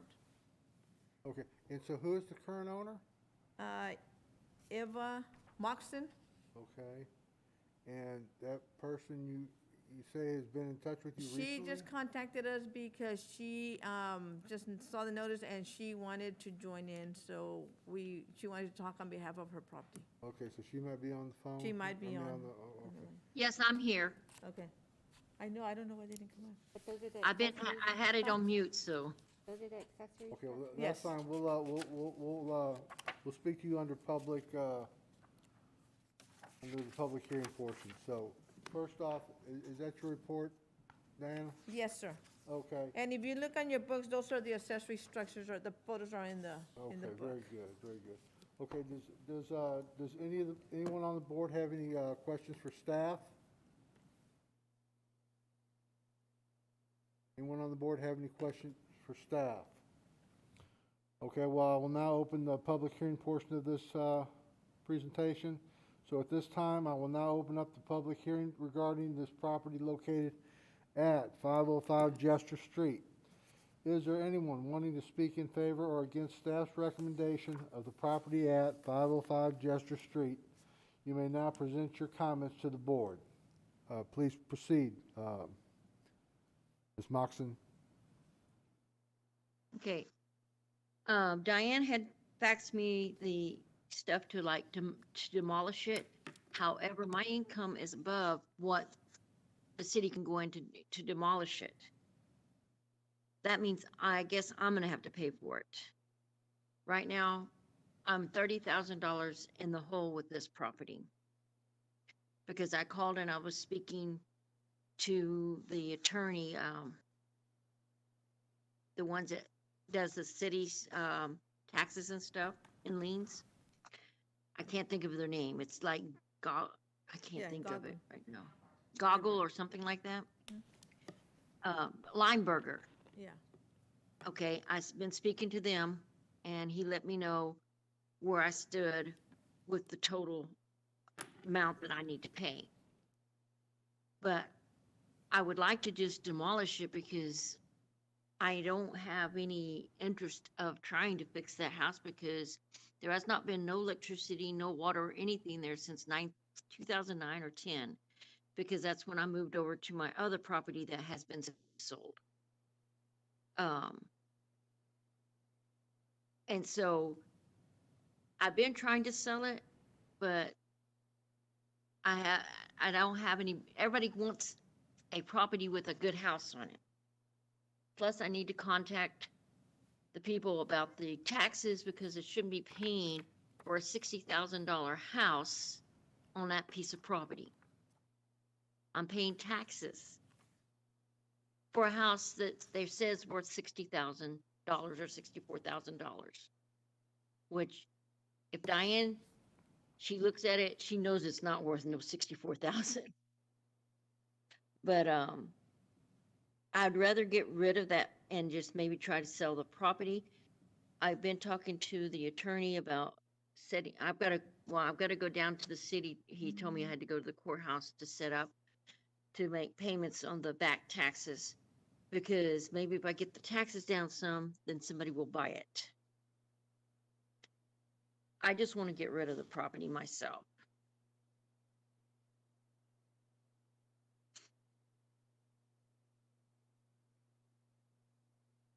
Okay, well, thank you, ma'am. Does anybody on the board have any questions for Ms. Moxon? Yes, Coretta Graham, Ms. Moxon, I noticed in the information, it listed, I believe it listed was there a bankruptcy? At one point, yes, there was. But I'm no longer in that bankruptcy because the attorney I had that was doing the bankruptcy didn't inform me. I was not totally informed of what needed to be done. So they dissolved the bankruptcy because I didn't sell the property. He didn't tell me that, my attorney. I was not represented very well in the bankruptcy that I went into. But I'm no longer in that bankruptcy.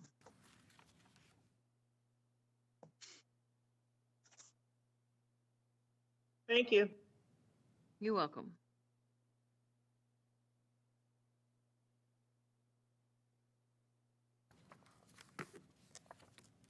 Are there any other questions from the board? Okay, let me ask Ms. Moxon. Okay, so real quickly, what is your plan? I don't really have a plan at this point except to try to start making payment arrangements to start paying down some of this $30,000 that I owe. I don't know how I can go about getting it demolished without going into further debt, which I don't want to do at my age. But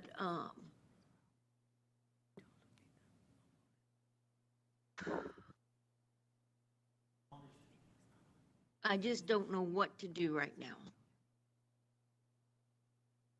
This Go, is, go, But I- go, go, go and address legal with, Yes. she's so got all the if- answers. If we make a motion to demolish, and she says she's over the income ratio, then they're not gonna demolish? No, what she's talking about is they offered her, there's a grant demolition program that the city offers, and so that's what she tried to qualify for, to see if it's the owner demolishing it on their own, but with a city grant, and they don't have to pay back, right? But Right. there's an income limit on it. So what she's saying is she didn't qualify for the grant demolition program that the city has. So if you all order her to demolish it within 30 days and she fails to demolish it, and if the city has funds, we will demolish it and put a lien on her property for the amount of the demolition. So when she sells it, or if Linebarger sells it, we'll hopefully get reimbursed for the lien or a portion of it. Right, so, okay, go ahead, Pete. No. Is your question answered then? Yeah, yes, sir, my question is answered. So, all in all, if the city demolishes it, she demolishes it, it just gets demolished. She just doesn't have to pay for it right up front. If the city does it, it'll just be tacked on to her, basically her tax bill. Yes, It'll just be a line item in that tax bill. yes. Okay. Do you understand that, Ms. Moxham? Yes, sir. Now, does that really sound like such a bad idea? Not too bad, because if I make a payment arrangements, I guess I'll be paying on it till I'm like dead. Okay. No, you probably have to find another attorney to file bankruptcy, chapter 7. Yeah, because, you know, in good faith, But it anyway. can't. I like your idea. I'm sorry. Because in good faith, really, the board can't,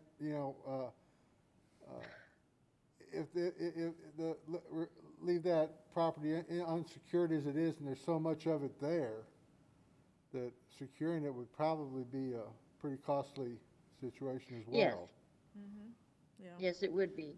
So, okay, well, if everybody's done talking on this, I'm gonna go ahead and, I Actually, think we have- my name's Curtis Hanna. We have I am someone the- else that wants oh, to speak on okay, go behalf. ahead. Hi, my name's Curtis Hanna. I live at 425 Jester, next to 505 Jester. I'm glad to hear Ms. Moxon on the call. This is the first I've ever heard from her or anything. I've tried contacting her numerous times. I understand she's unable to take care of the property, but I've tried to go through the process of getting some sort of help from code enforcement and from the city to get it demolished, cleaned off, something, because it has become, I've owned my property for about 2.5 years now, and it has been a nightmare next to this property. The property has caught on fire a couple of times, damaging the fence between the properties. So now I have burnt fence that I've tried to somewhat mend and take care of, but until that property is completely cleaned, there's nothing I can do. Unfortunately, the homeless, presumed to be homeless, have been in and out of that before the fires, jumping the fence into my property when I would call the police to have them escorted off and running that direction. It's just not a safe environment at the moment. I appreciate that Ms. Moxon is, speaking of trying to get it cleared, but I'm hoping that the city can move quickly to get this taken care of, because it's just an unsafe place to be honest. I grew up in the neighborhood a few streets over in the 80s and 90s, and I've moved back to the area. Luckily, there are some new homes going up and some areas that are getting cleared and new homes being built. And I would hope to see the same at 505 Jester. It's taken so long to get this, even this meeting right here, to happen. So I'm hoping to see some sort of resolution just for our pure safety as the neighbors in the area. The cops have been called numerous times. I don't know what else I can say other than I attended the auctions. Unfortunately, at the first auction, I thought I had an actual shot to take over the property, but that's when Lineberger had informed me of the extra liens that are on there, and the price had just gone way up from what we had originally discussed. So, I mean, if there's any way I could acquire the property, I would. I just can't afford that. I believe it's $36,000 right now is what it's at. And I don't know if there's any other liens that we don't know of. So any comments or suggestions would be great. Okay, well, I thank you for your comments, but I really don't think we can address anything like that at this board. But I do appreciate your comments, and I'm now going to go ahead and close the public hearing, and I will take a motion from the board.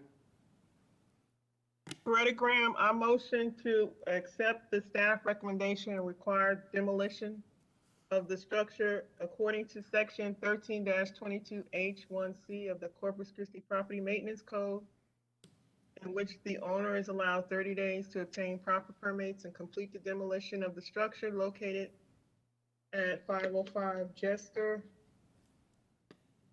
If the demolition is not started and completed as required, then the city is authorized to demolish. Am I saying that correctly? Okay, thank you for that motion, Ms. Graham. Can I have a second, please?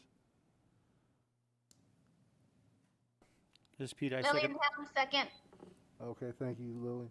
Okay, so I have a motion and a second. We'll do a roll call vote. Pete? Aye. Lillian? Aye. Ms. Graham? Aye. David? Must have been an aye. Craig, Loving, aye. Okay, that motion, that property has been resolved. We'll go on to the next item.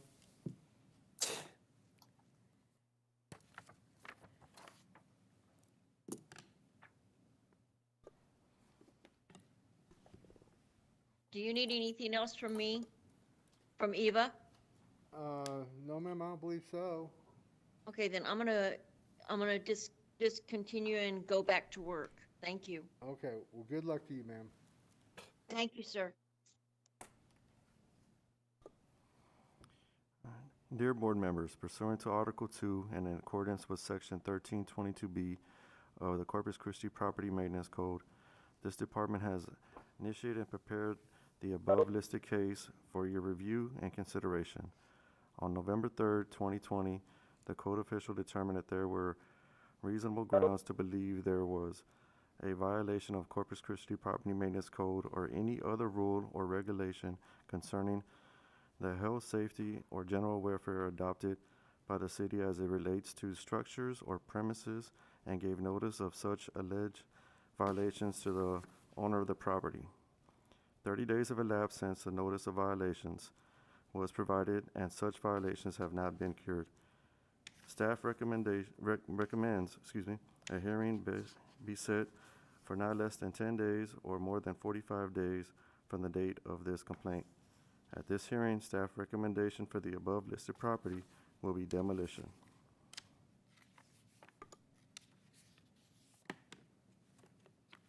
Diana Garza, 4514 Nicholson. This was a fire damage structure also, and I don't have the fire survey with me, but there is one on file. On November the 2nd of 2020, the city became aware of possible violations, at which time I conducted a building survey and took photos. November the 3rd of 2020, notice of violation letters were mailed out to all possible owners, occupants, and interested parties. On December the 7th of 2020, a re-inspection was conducted and the property was still in violation. November the 19th and November the 20th of 2020, notice of violation was published in the Color Times. On January the 4th of 2021, emailed the complainant's letters to the Building Standards Board members. Copies of each property was filed with the Nueces County Clerk's office. On January the 5th of 2021, a notice of hearing was the notice hearing letters were mailed out to all possible owners, occupant, and interested parties. On January the 5th and the 6th of 2021, the notice of hearing was published in the Color Times. Taxes as of 1/26 of 21, the amount was $29,689.19 with an active tax lawsuit. Utilities was terminated on 11/7 of 2017. And no contact with the property owners, but we had been in contact with an attorney that's representing one of the siblings. And the city does have an active case on the maintenance of the property.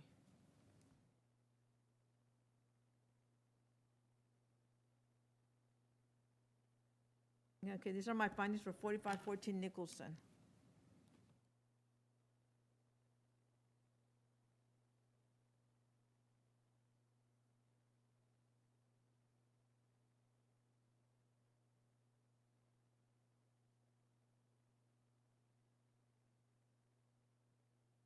We have some broken windows, rotted window seals, rotted wood, broken window. This is the back part, fire damage, a water heater, part of the roof in the back, guarded. A utility box.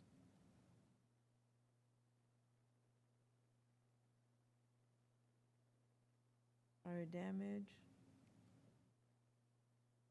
to the back part.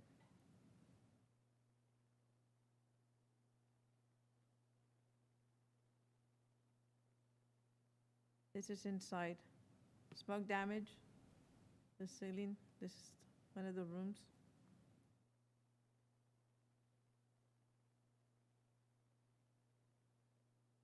The kitchen area. Broken sheetrock.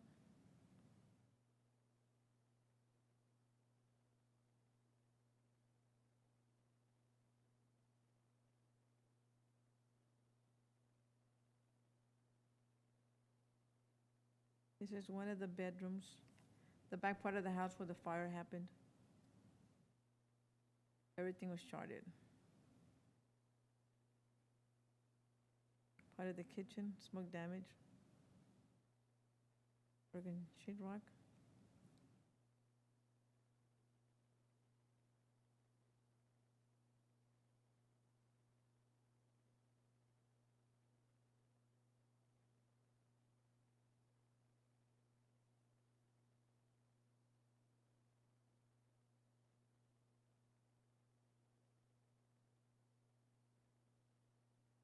Damaged door.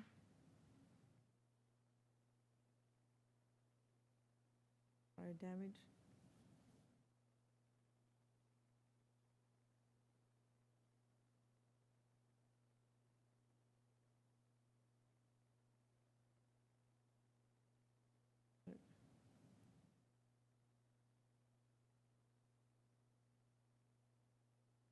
The bathroom area.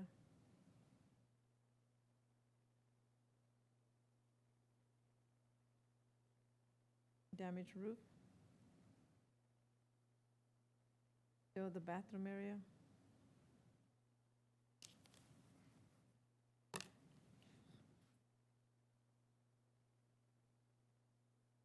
There's another one of the bedrooms in the back.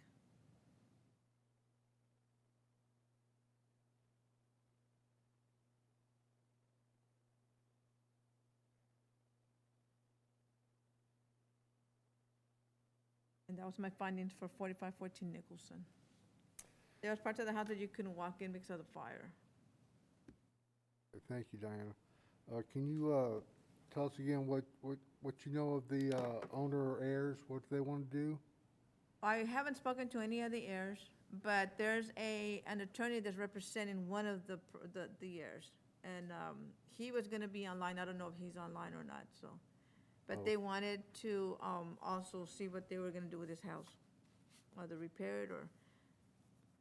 Okay, thank you. Okay, well then, does anyone on the board have any questions for staff? Anyone on the board have any questions for staff? Diane, I got a question. When they go to demolish a structure, what's about the average cost of demolishing a structure like this that's added onto there? Like this one, probably between 4,500 to 5,000, 5,000? because it's a big home. It's a big home. Mhm. A lot of it depends on whether or not it's a slab. Yeah, The piers. slab is- Normally, the slab, we don't You just leave it? we don't uproot the slab. If it's piers, we do, but not the slab. They grade it up to the slab. They do what? They'll grade they'll grade it with backup dirt up to the slab level, Okay. so.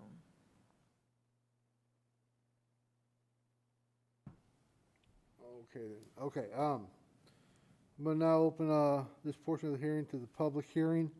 At this time, I will now open the public hearing regarding the property located at 4514 Nicholson. If there's anyone wanting to speak in favor or against staff's recommendation of the property located at 4514 Nicholson, you may now present your comments to the board. Anyone out there wants to speak on this property? We heard there was an attorney that wanted to speak on this property. Are you out there?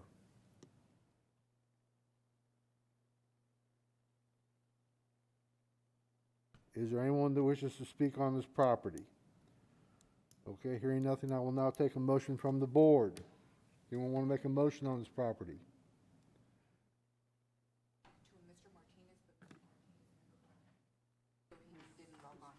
Oh, he logged in. Okay. Under the provisions of section 22H, for the city of Corpus Christi, property maintenance code and standard and dilapidated condition of the structure, hazard to the health, safety, and welfare of the public is here for the owner. To demolish the structure within 30 days. Then the city will be authorized to demolish. Okay, thank you, Pete. Can I have a second on that motion, please? Coretta Graham, second. Okay, thank you, Ms. Graham. Okay, we'll have a roll call vote. Pete? Lillian? We'll move on to Ms. Graham. Aye. David, are you there? I think that was an aye. David Foster, aye. Okay. Lillian, are you there? Aye. Okay. And Craig Loving, aye. Okay. That motion passes. Are there any other properties to discuss today?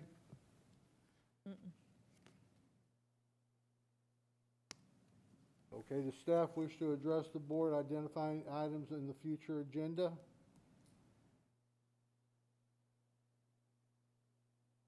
Do any board members wish to identify items for a future agenda?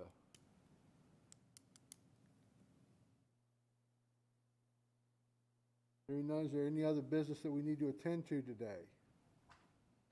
After we adjourn, then if the staff can just stay, or the members can just stay.